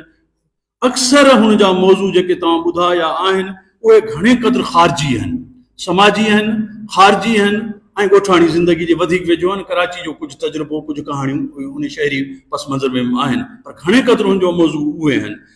ऐं उन्हनि मौज़ूअनि ते सिंधी में अॻु में बि कहाणियूं लिखियल आहिनि। सिंधी कहाणी में छाकाणि सिंध जा मौज़ू इहो ई हुआ, वतन दोस्ती आहे, जिहालत आहे, गुरबत आहे, तोहम परस्ती आहे, गाजी शाह ते ॿियनि ते इन्हनि ते कहाणियूं, औरतुनि जी मज़लूमियत आहे, पीर परस्ती आहे, सिहत जा मसइला, इन्हनि सभिनी मसइलनि खे तरक़ी पसंद कहाणी तमामु घणे नमूने सां, अञाम सगारे नमूने सां अॻु में बि कहाणियूं अची चुकियूं आहिनि। ऐं हिन बि उन गुरबत आहे। मोहम्मद ओस्मान डीपलाई ऐं नजम अब्बासी सिंधी जा अहिड़ा कहाणीकार आहिनि जिन इन ख़ासि तौर ते तोहम परस्ती, पीर परस्ती ऐं जहालत, जागीरदारी ऐं इन ते तमामु घणो स्ट्रांग नमूने सां ऐं तमामु तेज़ ऐं तिखे नमूने सां लिखियो आहे। ऐं साईं बख्श जी कहाणियूं जेके आहिनि उहे घणे क़दुरु जेको आहे उहो मोहम्मद ओस्मान डीपलाई ऐं नजम अब्बासी वारो जेको लहजो आहे उनजो हिकिड़ो तसलसल आहे। न रुगो उनजो कल्चर ऐं उतां जी ज़िंदगी खे हिन जो वॾो गूढ़ो मुशाहिदो आहे पंहिंजी ज़िंदगी जो। इन जेके कहाणियुनि में कैरेक्टर ॾिना आहिनि, जेका किरदार साज़ी कई आहे, उन में उन पंहिंजे इलाइक़े जे उन किरदारनि खे तमामु गहरे नमूने सां ॾिनो आहे। ऐं उन्हनि खे जेकॾहिं कहाणियुनि खे जेकॾहिं हिन जूं कहाणियूं कुझु तमामु बहितर आहिनि, पर काफ़ी कहाणियूं जीअं आहिनि उहे रद्देमल में बि लिखियल आहिनि। हाणे रद्देमल में जॾहिं लिखिजे थो त पोइ कहाणीकार किथे किथे वरी पोइ हलियो थो वञे ऐं पोइ वरी जेको आहे लेखक जो पंहिंजो ख़्यालु ऐं नज़रियो उहो किरदारनि खे पाण मुख़्तलिफ़ हंधनि ते वठी थो वञे। हाणे जेकॾहिं इन शइ खां जेकॾहिं साईं बख्श थोरो जेकॾहिं उहो कहाणीकार वारो जेको पासो आहे उहो वधीक उनखे छॾे हा, कहाणियुनि खे कैरेक्टरनि खे आज़ादु बि छॾे हा, किथे हुन कयो बि आहे, किथे बहितर कहाणियूं बि लिखियूं आहिनि। काफ़ी कहाणियुनि में हिन जो हाणे आमी ऐं फाफ़ी जे मसइले ते कहाणी आहे हुनजी, जेको ख़ासि तौर ते तमामु वॾो वाक़ियो थियो ठटे में, उन ते हुन जेका कहाणी लिखी आहे उहा बि कहाणी मौज़ू जे हिसाब सां बहितर आहे। पर उन में जेको आहे उहो जेको हुनजो रद्देमल आहे उन में काफ़ी हू प्रचारित थी थो वञे। सो हुनजो हाणे त ज़ाहिर आहे ॿोली जो जेको इस्तेमालु आहे, तशवीह बशवीह हुन वटि एतिरियूं कोन आहिनि। हुनजी ॿोली सिधी सादी आहे ऐं जेका ख़ारिजी ऐं ॻोठाणी ॿोली आहे उहा जीअं ॻाल्हाइनि था माण्हू, उहा इन ॿोली तमामु सुहिणी, उतां जे इलाइक़े जी ॿोली, ख़ासि तौर ते काछ जो जेको लहजो आहे उनखे तमामु सुहिणे नमूने सां साईं बख्श हिन में जेको आहे ॾिनो आहे, छाकाणि पाण बि उन इलाइक़े जो हो। उन में उन जेको आहे ॿोली खे सिधो ऐं साफ़ सुथरो रखियो आहे, माहौल ते बि लिखियो आहे। कहाणी जे स्टाइल में हुन में जी कहाणी बयाना कुझु आहिनि कहाणियूं, पर घणे क़दुरु जी मुकालमनि ते आहिनि। जीअं अमर जलील डायलॉग जो बादशाह आहे, डायलॉग जी कहाणी जो मुकालमा जेका कहाणियुनि जा स्टाइल में डिस्क्रिप्टिव थिए, बयाना कहाणी बि थिए थी, उन सां गॾु मुकालमनि वारी कहाणी बि थियनि थियूं ऐं उन सां गॾो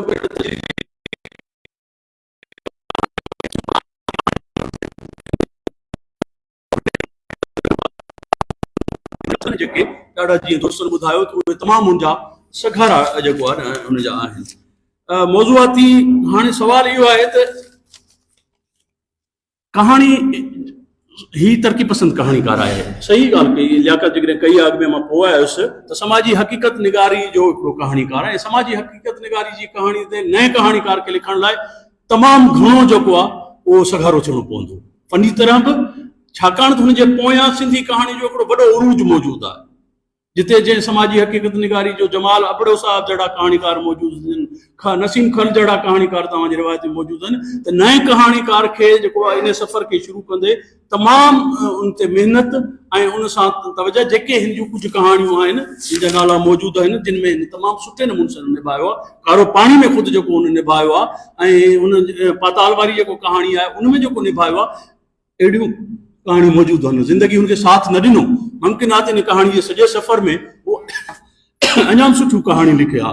सहाफ़त जे मसइले ते 2-3 कहाणियूं जो कराची जे हुन में लिखियूं आहिनि, प्रेस जे मसइलनि ते, इन ते बि सिंधी में कहाणियूं अॻे बि लिखियूं आहिनि। तारिक अशरफ कहाणी लिखी आहे, जान ख़ासकेली हिन जो हमअसर आहे, उन जूं 2 कहाणियूं इन सिंधी साहब जे मसइले ते तमामु सॻारे नमूने सां लिखियल आहिनि, हिन बि लिखियूं आहिनि उन ते। हाणे ॻाल्हि इहा आहे त जेकी कुझु मौजूदु आहिनि उन जे कहाणी जा किताब, उनजी अहमियत पंहिंजी जाइ ते सिंधी अदब में ज़रूरु इज़ाफ़ो आहिनि। सिंधी कहाणी खे हाणे इन सॼी सूरत हाल में काॾे वधणो पवंदो। हिन जा हमअसर कहाणीकार तमामु घणा आहिनि। रहमतुल्लाह मांजोठी आहे, हिन जे दौर में तारिक कुरैशी लिखियूं, लियाकत लिखियूं आहिनि कहाणियूं।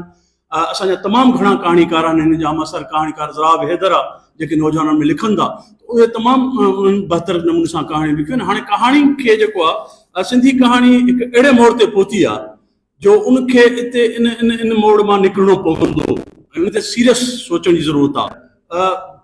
जेका अज़ीम कहाणी आहे हुनजो अज़ीम कहाणी लफ़्ज़ हो, जीअं मंटो जी आहे, जीअं हुन जेको आहे चीखोफ जी चई, उन्हनि जूं जीअं कहाणियूं हुयूं, ईअं सिंधी कहाणी बि हाणे जेको आहे उनखे हुन त ॿोली जो लफ़्ज़ इस्तेमालु कयो नसीम खली जी अहमियत ॼाणाईंदे। कहाणी जो सफ़र ख़तमु न थींदो, उनखे ॿोली न लॻंदी, ख़तमु न थींदी। पर हाणे सुवालु इहो आहे त असांजे कहाणी में जेको वर्जाव अची वियो आहे, मौज़ूआती वर्जाव, मौज़ू ज़िंदगी में काफ़ी मसइला बि साॻा आहिनि, काफ़ी मसइला साॻा आहिनि। ज़रूरु गुरबत आहे, समाजी चुड़ाइप आहे, वहम परस्ती आहे, जेसि ताईं इहे मसइला आहिनि इन्हनि ते लिखिबो त ज़रूरु रहबो। इन्हनि ते न लिखण त इहो ज़ाहिर आहे उन खां हक़ीक़तुनि खां इनकार जे बराबरि आहे।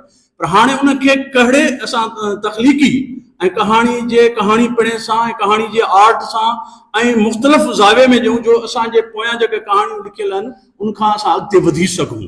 पंहिंजी कोशिशि ज़रूरु कनि था कहाणीकार। सो तरक़ी पसंद कहाणी जो मसइलो इहो थियो आहे त वर्जा जो शिकार थी वई आहे। उन समाजी ख़ारजी मौज़ूअ ते लिखंदे उन स्टाइल में उन नमूने सां जेको आहे उनखे इन मां निकिरणो पवंदो। ऐं जेका वरी जदीदत जी धारा जी जेका कहाणी आई उहा बि काफ़ी हद ताईं उनमें सुठियूं कहाणियूं बि आयूं, पर उन्हनि में बि किथे मतिलबु बेमक़सदत जो शिकार थी वई उहा कहाणी। अच्छा, हिन में तरक़ी पसंद कहाणी में तजुर्बनि जी, नवनि जी, स्टाइल जी, घाड़ेटे में नवनि तजुर्बनि करण जी ज़रूरत हुई। ऐं हुन कहाणी वरी पंहिंजो बिल्कुलु काफ़ी हंधनि ते पाण खे हथरादू मसूनियत जो शिकार करे ऐं बेमक़सदत इबहाम ऐं तजरीद जो शिकार उन कहाणी खे पाण खे करे छॾियो। सो हाणे सिंधी कहाणी खे फार्म, घाड़ेटे ऐं मौज़ूआती हिसाब सां मुंहिंजे ख़्याल में अॻिते वधणो पवंदो। साईं बख़्श जेसि ताईं हुयो उन 2 किताब पंहिंजा उन दौर में उन 90 जे ॾहाके में जहिड़ो कर उन लिखियूं कहाणियूं उहे अची विया आहिनि। त हाणे इन्हनि शयुनि खे असां ते सिंधी अदबी संगत खे, असां सभिनी अदीबनि खे सोच वीचार करणी पवंदी त जीअं सिंधी कहाणी जो सफ़र इहो इन पंहिंजे जेको आहे मां नेक्स्ट मुक़रर खे दावत ॾींदसि जेको पाण बहितरीन क़िस्म जो अदीब दानिश्वर समाज में हुननि जो तमामु घणो कंट्रीब्यूशन आहे ऐं सोशल एक्टिविस्ट रहिया आहिनि उहे पाण, ऐं फोर्टनाइटली अफेयर मैगज़ीन जा एडिटर बि आहिनि। डॉक्टर अली रिंद खे मां रिक्वेस्ट कंदसि त प्लीज़ तव्हां डाइस ते अचो ऐं पंहिंजे ख़्यालनि जो इज़हार कयो। हाल में वेठल मुंहिंजा दोस्त साईं फ़हीम साहब, डॉक्टर हमीद, इमदाद, सभु सुञातल, साईं शर साहब दोस्त आहियो ऐं रहियो आहे भेण। ऐं अदब सां वास्तो इहो ई आहे त मां ॻाल्हि जी शुरूआति कंदुसि बुनियाद खां, पर पहिरीं इहो अर्ज़ु कंदो हलां त साईं बख़्श शायदि जेका जोही में असां सिंधी अदबी संगत डॉक्टर अब्दुल सत्तार बबर जे उताक में 1986 में डॉक्टर साहब ठाही हुई, शायदि अवां उन बुनियाद विझंदड़ में शामिल हुयो, उन में साईं बख़्श सां गॾु शामिल थियो हो। ऐं साईं बख़्श जी शख़्सियत ते मां छाकाणि त उनजे फ़न जे बारे में दोस्तनि तमामु सुठो ऐं घणो ॻाल्हायो। तो उहो ॻाल्हाइण वर्जा थींदो। डॉक्टर जुमन बि आया आहिनि, शायदि डॉक्टर साहब खे यादि हुजे, पर जोही में सिंधी अदबी संगत 1986 में डॉक्टर अब्दुल सत्तार बबर जी जाइ ते कोड़ो थईं, मां डॉक्टर जुमन, डॉक्टर अब्दुल सत्तार, शायदि साईं बख्श हुजे या कुझु ॿिया, साईं अमन खान मदोश। तो छो बुनियाद विधो वियो, इन करे विधो वियो जो उन दौर में तरक़ी पसंद तहरीक जी हिकिड़ी जेका लहर हुई, उन जे अंदरि जेका सियासी विरच थियल हुई, असां GSN जा दोस्त कोशिशि कंदासीं नौजवाननि ते इन्फ्लुएंस में अदब खे बि आणिजे। ईअं ई जेके दोस्त तरक़ी पसंद तहरीक सां शामिल हुआ, उन्हनि जी कोशिशि हूंदी हुई। हाणे ॻाल्हि खे थोरो शुरूआत खां शुरू कजे। हाणे सभिनी खां पहिरीं त साईं बख्श जोही जी रेनेसांस जो तमामु वॾो किरदारु आहे। ईअं जोही जी जेका शऊरी बाद में जंहिंखे रशीद राजड़ जोही माफ़िया सॾींदो हो, उन जे रेनेसांस जो बुनियादु विझंदड़ डॉक्टर अब्दुल हमीद सूमरो ऐं संदसि राइट हैंड हूंदो हो साईं बख्श रिंद। ऐं साईं बख्श रिंद माना हींअर त हिकिड़ो नालो आहे, हुनजा 2 किताब आहिनि, दोस्त साईं दरीस साहब, ॿिया दोस्त शबीर ॻाल्हाए विया, पर जेकॾहिं मां हुनजे ॻोठ जो आहियां ऐं मां सम्झी सघां थो त हू जंहिं माहौल मां निकिरी पढ़ियो, पढ़ण खां बाद में उन सियासत कई, ऐं सियासत खां बाद में लिखणु, शायदि उन जो बाद जेको जॾहिं सोवियत यूनियन जो ट्रोड़ थियो आहे, उन खां बाद में उन को लिखण खे सीरियस वरितो हूंदो, बाक़ी उन खां पहिरीं उनजी सुञाणप का कहाणीकार या लेखक न, बल्कि सियासी एक्टिविस्ट हुई। ऐं कम्युनिस्ट पार्टी जा हिते एतिरी सॼी कचहरियुनि में कंहिं दोस्त ज़िक्र न कयो, जेको मूंसां हुनजो पहिरियों तारुफ़ जॾहिं थियो आहे, पहिरीं कचहरी मां शागिर्दु हुअसि। ऐं इहो दौर हो जो हर इंसान में हिकिड़ा सियासी जीवड़ा हूंदा हुआ। ऐं कंहिं ॾींहुं मां हुनजी बांह झले पंहिंजे ॻोठ जे ॿाहिरां ई आयासीं पे कचहरी मूं कईमांसि, पुछा कयोमांसि तव्हांजी पार्टी कहिड़ी आहे, ॿुधाईं त आहियूं कम्युनिस्ट पार्टी जा, पर हींअर बिज़न जे साहब जी पार्टी PNP हुई या ॿी काड़ी पार्टी हुई, उन पार्टी जो हिसो आहियूं। अच्छा, मां 3 ॾींहंनि में मुंहिंजी जेका बाद जी पढ़ाई हुई, मैट्रिक खां बाद में इंटरमीडिएट मां इस्लामाबाद में कई आहे, 2-3 साल उते लॻी विया हुआ, चाणकाबाद में आयासीं 90 में।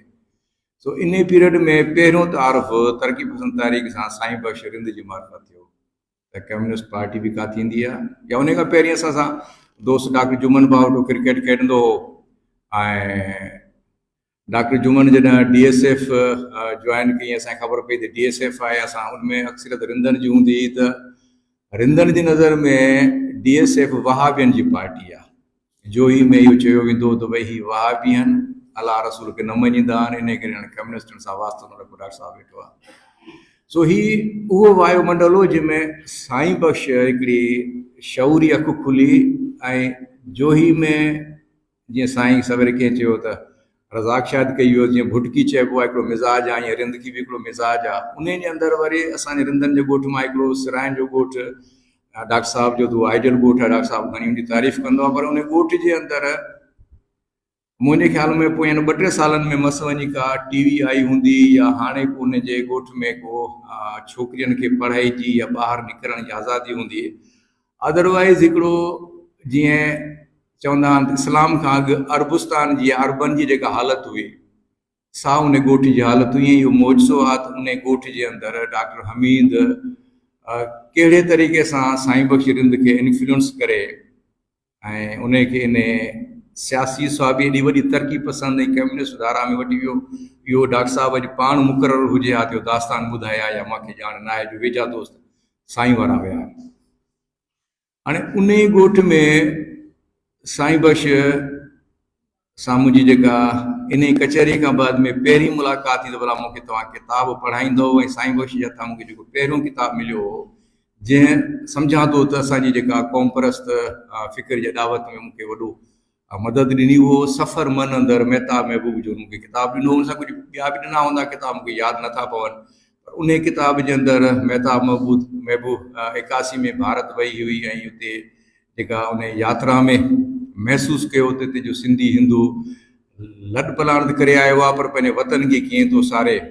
ऐं इहो माना पहिरियों दर्स क़ौम परस्ती जो उन में शेर लिखियल हुआ जेका मेहता महबूब कोट कया हुआ, वतन घोरे आया हाणे रतरुअनि, ऐं माण्हू हित बि थियनि पर असांजा के ॿिया हुआ, असांजा के ॿिया हुआ जिन सां हुआ नीअं, ओसीड़ा आहे उन्हनि जा रहनि रातिया ॾींहं, अखियुनि संदा मींहं, मुंद न ॾिसनि महल का। इहे शेर उन्हनि ॾींहंनि में मेहता महबूब जो हिन किताब मां असांखे हिकिड़ी थी।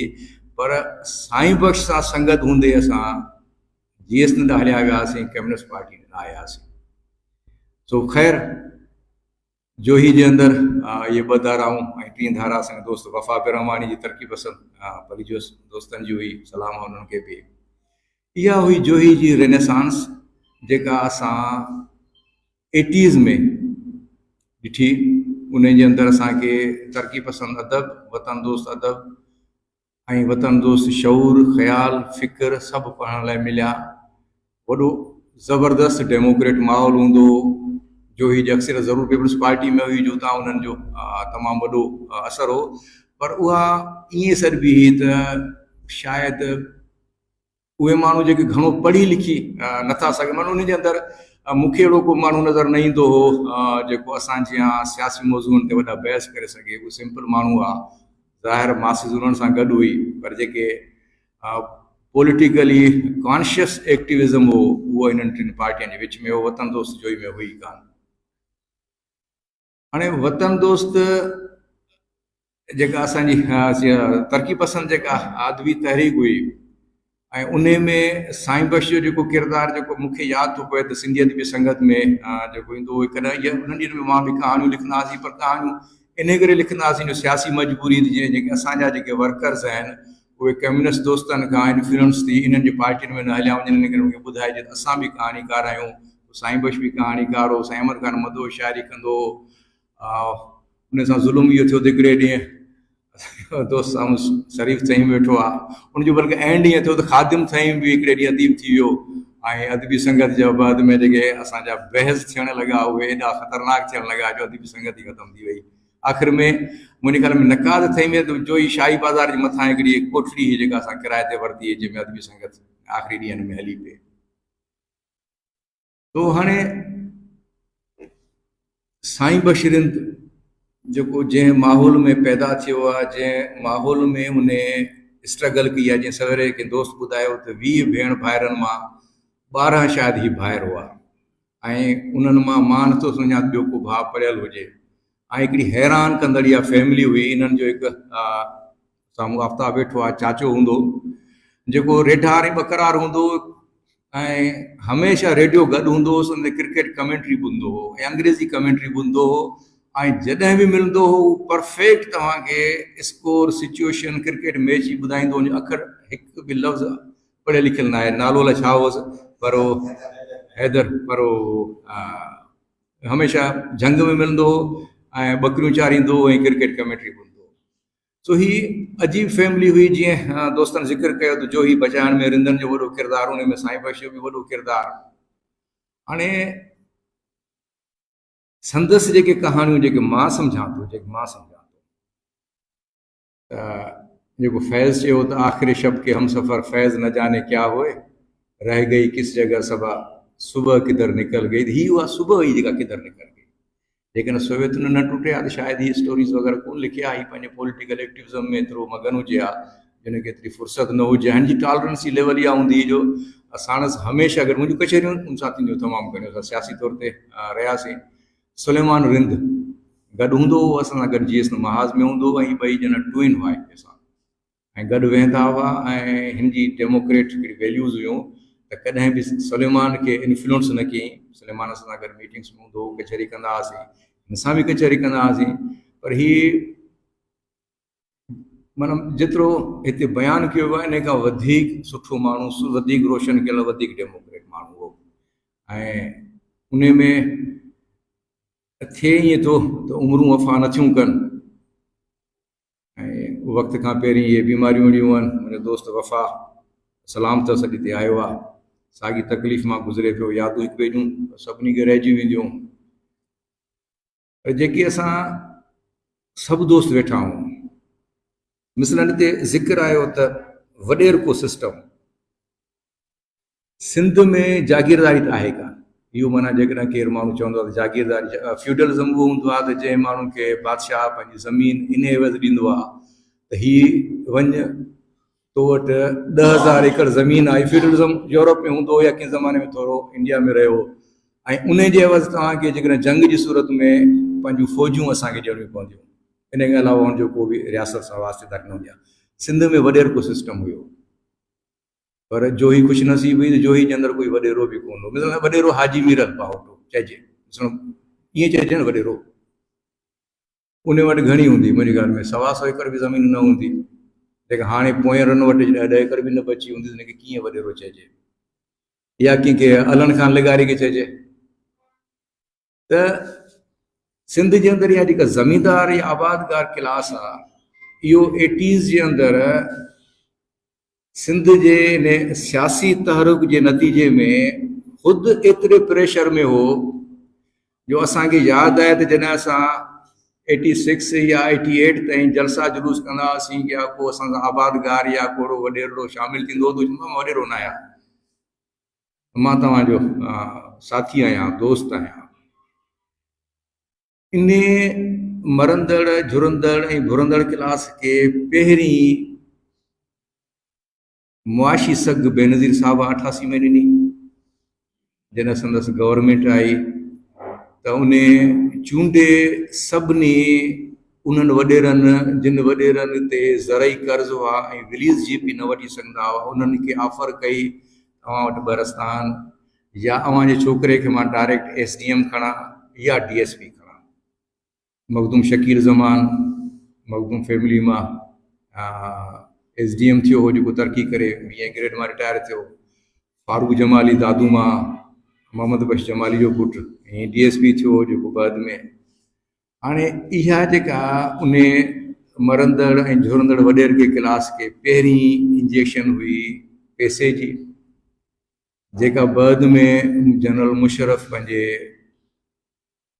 लोकल गवर्नमेंट सिस्टम जे ज़रिए नाज़मनि खे अनऑडिटेड जेके पैसा ॾिना तालुकानी ज़िलनि जे सतह ते, उन खां पोइ पीपल्स पार्टी ज़रदारी जी शक्ल में उन मरंदड़ ऐं झुरंदड़ क्लास खे ज़िंदगी ॾेई छॾी आहे। पर मां शायदि डॉक्टर साहब सां पहिरीं ज़िक्र कयो, अॼु बि कयां थो, सभु पढ़ियल लिखियल माण्हू वेठा आहिनि। ह्यूमन हिस्ट्री में 2 शयूं मुस्तक़िल आहिनि। जीअं ॾिसो न, ग्रेविटेशनल फोर्स या ग्रेविटी जेका आहे हिकिड़ो फिज़िकल आहे, उनखे या E=mc², न्यूटन वारो जेको एनर्जी मास जी कन्वर्जन फिज़िकल आहे, माना इनखे तव्हां सब्जेक्टिवली चेंज नथा करे सघो। ईअं सोशल लॉज में इंट्रस्ट ऐं पावर 2 शयूं माना हिकिड़ियूं मुस्तक़िल लॉ आहिनि। दुनिया जो हर चरफ़ो, हर निज़ाम, हर शइ इन्हनि जे चोफेर फिरंदी आहे।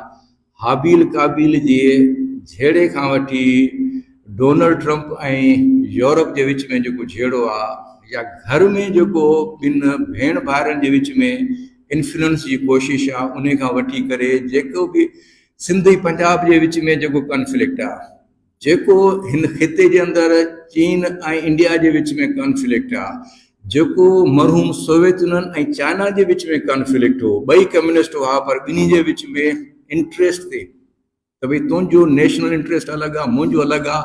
भली आइडियोलॉजिकल इंट्रस्ट ॿिन्ही जो साॻियो हो, कम्युनिज़म हो, पर नेशनल इंट्रस्ट ते हुनजो कॉन्फ्लिक्ट थी वियो। इंट्रस्ट परमानेंट हूंदो आहे। ईअं ई जेको पावर आहे, मां त ॿुधाइण ई थो चाहियां त सिंध जे अंदरि इहो जेको मरंदड़ झुरंदड़ वॾेर को क्लास अॼु इन्फ्लुएंशियल आहे, जो असां जोही जी तक़दीर जा फ़ैसिला साले जमाली, रफ़ीक जमाली, साले शाह, रफ़ीक जमाली या अहिड़ा क़िस्म जा ॿिया माण्हू उन्हनि खां ॿाहिरि नथा करे सघूं। इन करे जो असां विलिंगली पंहिंजो पावर छॾे ॾिनोसीं। असां विलिंगली ॾिसो, पावर मतिलबु to influence so that things could happen. तव्हांजे चवण सां, तव्हांजी मर्ज़ी सां शयूं थियनि। इहो पावर इस्टेब्लिशमेंट खां हेठि तालुके सतह ते, तालुकनि खां यूनियन काउंसिल सतह ताईं पीपल्स पार्टी खे इस्टेब्लिशमेंट हींअर सबलेट कयो आहे। उहो छा लाइ सबलेट कयो आहे, जो चाहे सम्झे थी त इन खे जेकॾहिं छॾियो वियो त हिकिड़ो ऑर्गेनिक सिंध जे अंदरि जेको नेचुरल रोशन ख़्याल या नेशनलिस्ट या प्रोग्रेसिव जेको सिंध दोस्त पावर आहे उहो उभरी निर्वार थींदो। इन करे जॾहिं असां जॻहूं छॾे आया आहियूं त उहे जॻहूं उते फिल थियूं आहिनि। मुंहिंजो दोस्त साईं शरीफ़ चईं काफ़ी दफ़ा ज़िक्र कंदो रहंदो आहे त जोही खे ओज कीअं मोटाए ॾिजे। जोही जो ओज सवाइ उते पावर जो सेंटर, सियासी पावर जो सेंटर, सियासत पावर खे अचीव करण जो ज़रियो आहे। दुनिया भर में हिकिड़ो टूल आहे, हिकिड़ो सियासत इज़ नथिंग। जेको माण्हू सिंध जे अंदरि हिकिड़ी अजीब ॻाल्हि थींदी आहे त असां कुर्सी जी सियासत नथा कयूं। बाक़ी सियासत हूंदी कुर्सी लाइ आहे, सियासत कुर्सी खां सवाइ थी नथी सघे। अदा ऐं मफ़ाद परस्त न आहियां बाबा, मफ़ाद परस्त हुजण खां सवाइ कमु ई नथो हली सघे। दुनिया में हर शइ मफ़ाद सां जुड़ियल आहे। हा, हिकु जाइज़ मफ़ाद हूंदा आहिनि, नाजाइज़ मफ़ाद हूंदा आहिनि। दोस्त जो दोस्त में जाइज़ मफ़ाद आहे, पर तव्हांजो कंहिं कमज़ोर सां नाजाइज़ मफ़ाद थिए थो, तव्हां इस्तसल करणु चाहियो था। इन करे साईं बख्श मां सम्झां थो जेको वेगानो बेचैन रू बाद में मुंहिंजूं कचहरियूं रहियूं ऐं डॉक्टर साहब जी क्लिनिक ते बि हुन सां कचहरियूं रहियूं ऐं हिते ड्रैग थी वेंदी जेकॾहिं आउं समाजी साइंस वेई अवतार कंदुसि त खेसि वॾो ट्रिब्यूट इहो थींदो जेको हू जंहिं आइडियलिज़म ते बिलीव पियो करे।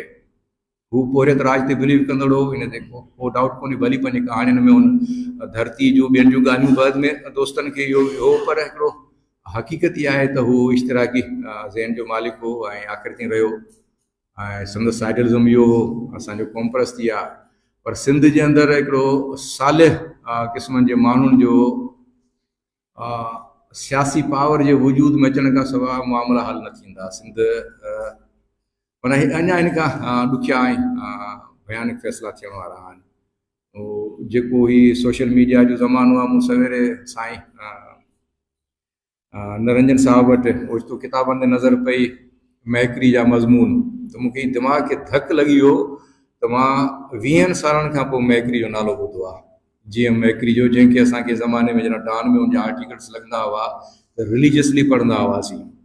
या मूं साईं खे ॿुधायो त हातिम अलवी 60s ऐं 70s जो कम्युनिस्ट या प्रोग्रेसिव आइडियलिज़म जो हिकिड़ो तमामु वॾो आइडियलॉग हो। पाकिस्तान में मैकरी साहब ऐं हातिम अलवी जहिड़ा आइडियलॉग तमामु घटि पैदा थिया। असांजी नई जनरेशन मां हमज़ा अलवी ऐं कंहिंखे ॼाण न आहे त ही केॾा वॾा नाला हुआ, वञी कंट्रीब्यूशन छा आहे।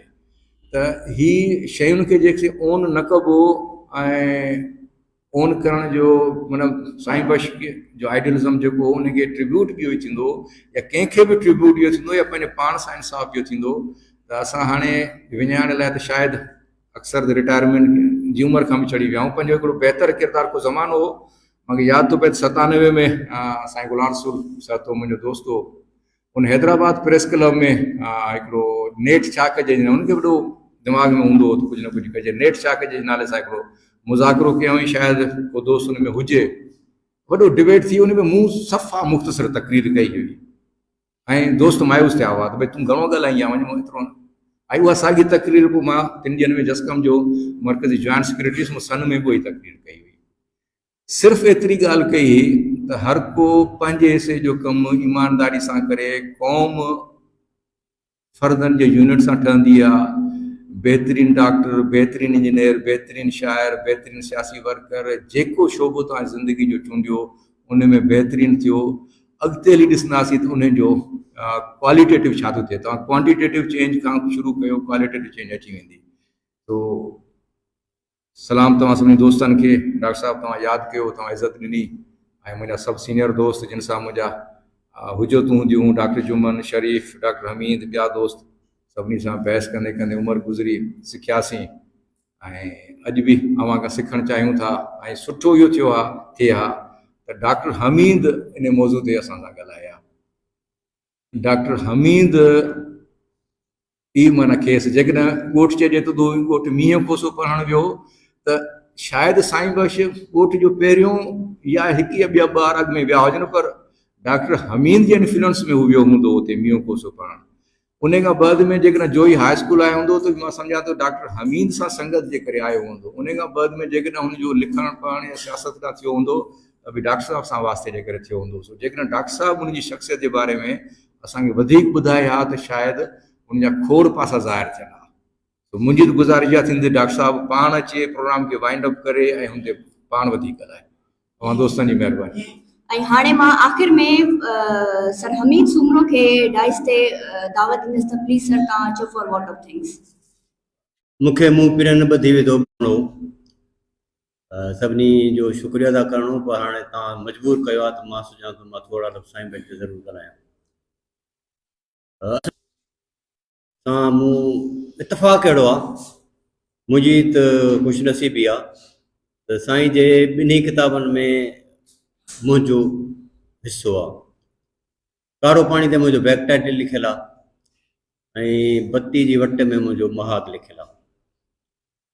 थोरो जो मां हेॾो को अदीब न आहियां, पर माना इहे पोइ ॻाल्हि चवंदा आहियूं त पोइ करे छॾिजे। असल में साईं बख्श ते ॻाल्हाइण जे लाइ उनजे ॻोठ ते ॻाल्हाइण थोरो तमामु ज़रूरी आहे, जंहिंमें मां बि रहियो आहियां। चवंदा आहिनि बाबो ॿुधाईंदो त 1942 जी जेका कारी ॿोॾि आई उन में ही सॼो ॻोठ ॿुॾी वियो, बख्शली रिंद। उन वक़्तु इहे माण्हू कोन लॻिया ऐं निशानी ॿुधाईंदा हुते हिकिड़ी अच्छी मस्जिद हूंदी, उहा बि छिॼियल हुई, उहा उन वक़्त जी यादगार हुई। 1942 जी ॿोॾि जी ॿुधाईंदा त हे पाणी जा कर हूंदा, पर उन में बि उन ॻोठ जा माण्हू कोन लॻिया। उहा त मूंखां अॻु में जी ॻाल्हि आहे, पर 1976 जी ॿोॾि वरी मूं पाण ॾिठी, तमामु वॾी ॿोॾि हुई। बुढ़े साहब जे वक़्त में ॿोॾि आई तमामु वॾी, जोई ताईं माना पाणी जी छर हूंदी, हेठां त हूंदी पर जोई शहर ताईं पाणी जी छर हूंदी। ऐं मूंखे यादि आहे त असां जॾहिं जोई वेंदा हुआसीं त असां पाणी झाके वेंदा हुआसीं, चैंपल वञी बाहोटनि जे पाड़े में पाईंदा हुआसीं, उतां लॻंदा हुआसीं। ऐं एतिरो बि मूंखे यादि आहे त जॾहिं असां राति जो सुम्हंदा हुआसीं त सुबुह जो उथण खां अॻु में माना ॾिसंदा हुआसीं त हेठि का बला त न वेठी आहे। ऐं वाक़ई जंहिं महिल उथंदा हुआसीं त असांजे खटुनि जे हेठां जेके आहिनि से बलाऊं पियूं हूंदियूं ऐं सभु माण्हू जेके आहिनि से उहे जेके घर किरिया उन्हनि टिबनि खे भञी उन ते उन्हनि पंहिंजूं खटूं बि रखियूं, जेको अन्न बचियो उते बि रखियऊं। ॿी शइ इहा थी। टी यादगार हिकिड़ो जेको वाक़ियो 2010 वारी ॿोॾि, 2010 वारी ॿोॾि में DC त ऐलान करायो इक़बाल मेमूणो, मां तॾहिं नौकरी में हुउसि, त बाबा जोई छॾियो न त जोई ॿुॾी वेंदी। ऐं 80 सैकड़ो माण्हू जोई छॾे विया।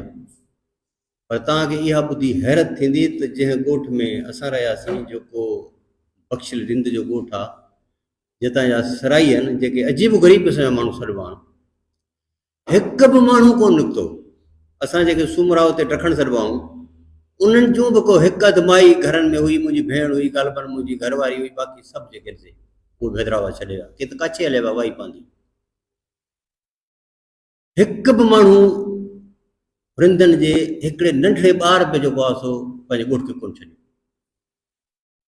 ऐं पोइ जॾहिं उन्हनि माण्हुनि जा स्टेक्स हुजनि उन ॿोॾि खां बचाइण में, त पोइ त उहे जान जी बाज़ी लॻाईंदा।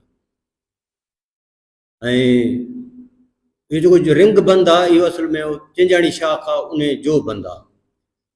उन जीअं पाणी चढ़ियो तीअं हुनखे बंदि ॾींदा विया, जीअं पाणी चढ़ियो हुनखे पाचका ॾींदा विया, पाणी चढ़ंदो वञे हुनखे ॾींदा वञनि। साईं बस रिंद ॿुधाईंदो त इन बंदि में 1 लख पाचका लॻल आहिनि, उनजो हुनजो डेली रोज़ जो हिसाबु किताबु हूंदो। तव्हां थोरो अंदाज़ो लॻायो त 1 लख पाचका जिते लॻल हूंदा, उहो उनजी लेवल छा हूंदी। ऐं ईद जेका थी रमज़ान जी, मां सम्झां थो त ईद हुई, मूंखे हाणे एतिरो त यादगिरी मुंहिंजी बि कान्हे, त ॿिए ॾींहुं ईद हुई, उन खां हिकिड़ो ॾींहुं अॻु में एॾो शदीद तूफ़ान आयो जो उहो जेको ॿोॾि जो पाणी जेको एवेन्यू ड्रेन खां वठी इन बंदि ताईं, जेको 5-6 किलोमीटर जो असांजे ॻोठ जे साम्हूं 4-5 किलोमीटर आहे, इहो बाक़ाइदे माना ईअं छोलियूं उन जूं एतिरियूं जो उन बंदि जे मथां पाणी वरे पियो।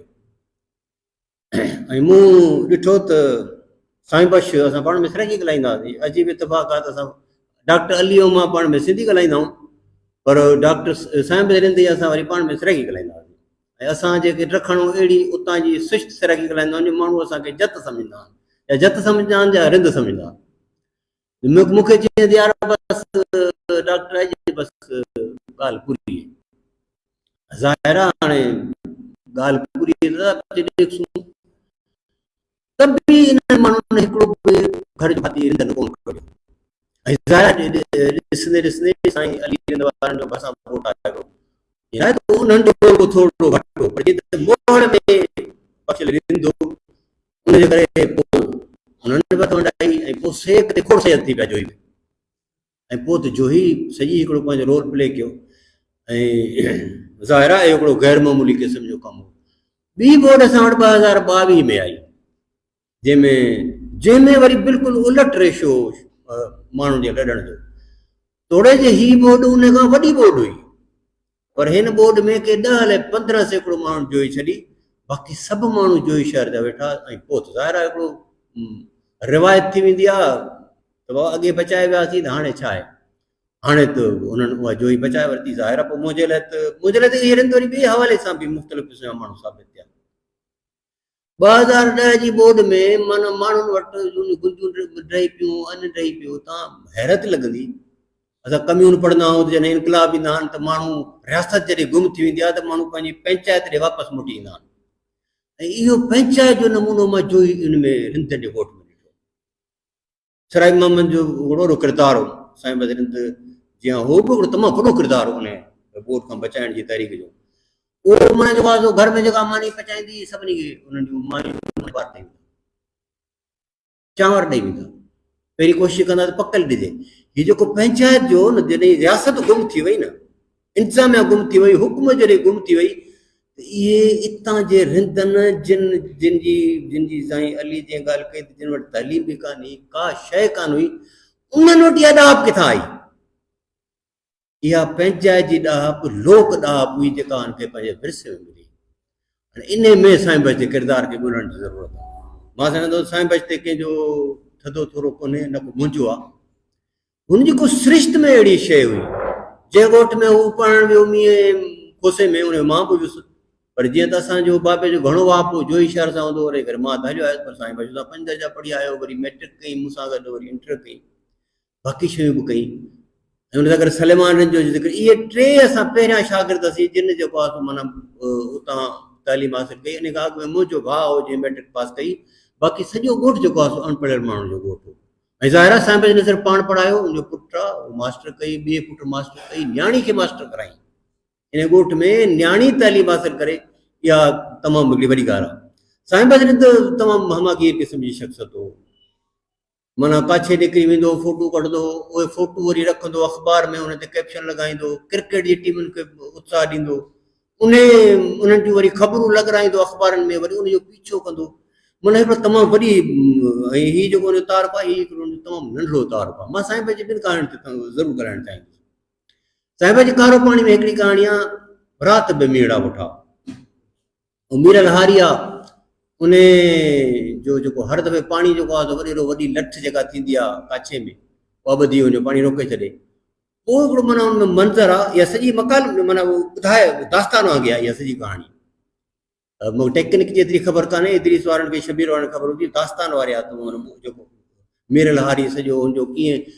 पाणी रोके थो कीअं उहो वीचारा हुनजा बचा बुख भरनि था कीअं हुनजी नुंहुं रड़ियूं थी करे कीअं हुनजो पुटु रड़ींदो करे पर हिकिड़ी राति उहो उन खे टोड़े थो उनजे ॿने खे ऐं उन में हिकिड़ो जुमिलो आहे त कोडर जीअं जो कोडर हिन ॿने ते हई त लठ छेहूं थी वई ऐं पाणी माना ईअं वही हलियो ॼण पाणी ख़ुदि होॾे वहणु चाहींदो हुजे कमाल जी कहाणी आहे हिकिड़ी ऐं इन ते त कुझु पर घणो कुझु इन ते लिखी सघिजे थो मां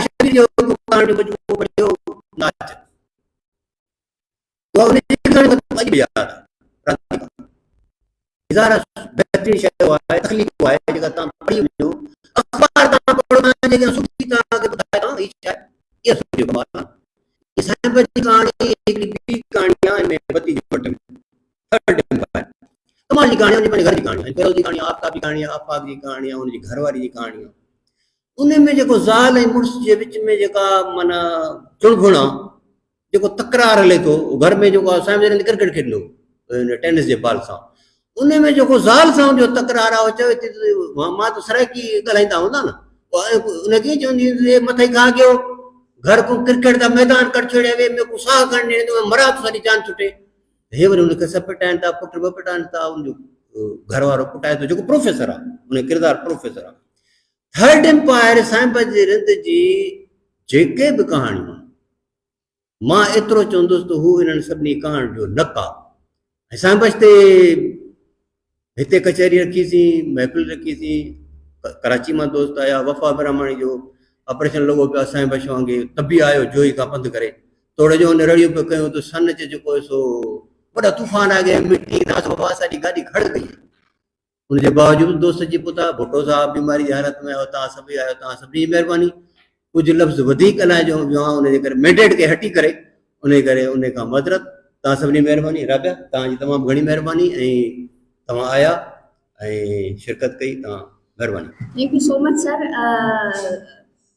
साईं बख्श रिंद जहिड़ा किरदार मुश्किल सां मिलनि था ऐं जेके सर ॻाल्हि कई त साईं बख्श रिंद कहाणियुनि जो नक आहे त बल्कि मां सम्झां थी अहिड़ा माण्हू समूरे अदब जो नक हुजनि था जेके असांजी ॿोली खे अदब खे ऐं कहाणियुनि खे ज़िंदगी बख़्शनि था मुक़रर जेके असां वटि मौजूदु हुआ पंहिंजे ख़्यालनि जो इज़हार हू करे चुका ऐं तमामु बहितरीन ॻाल्हियूं कयूं उन्हनि घणो कुझु असां सिखियो पर बदकिस्मती इहा आहे त वक़्तु असांखे इजाज़त न पियो ॾिए त हिन प्रोग्राम खे वधीक कंटिन्यू करे सघूं तव्हां सभिनी आयल महिमाननि जी शुक्रगुज़ार आहियां जो तव्हां क़ीमती वक़्तु असांखे ॾिनो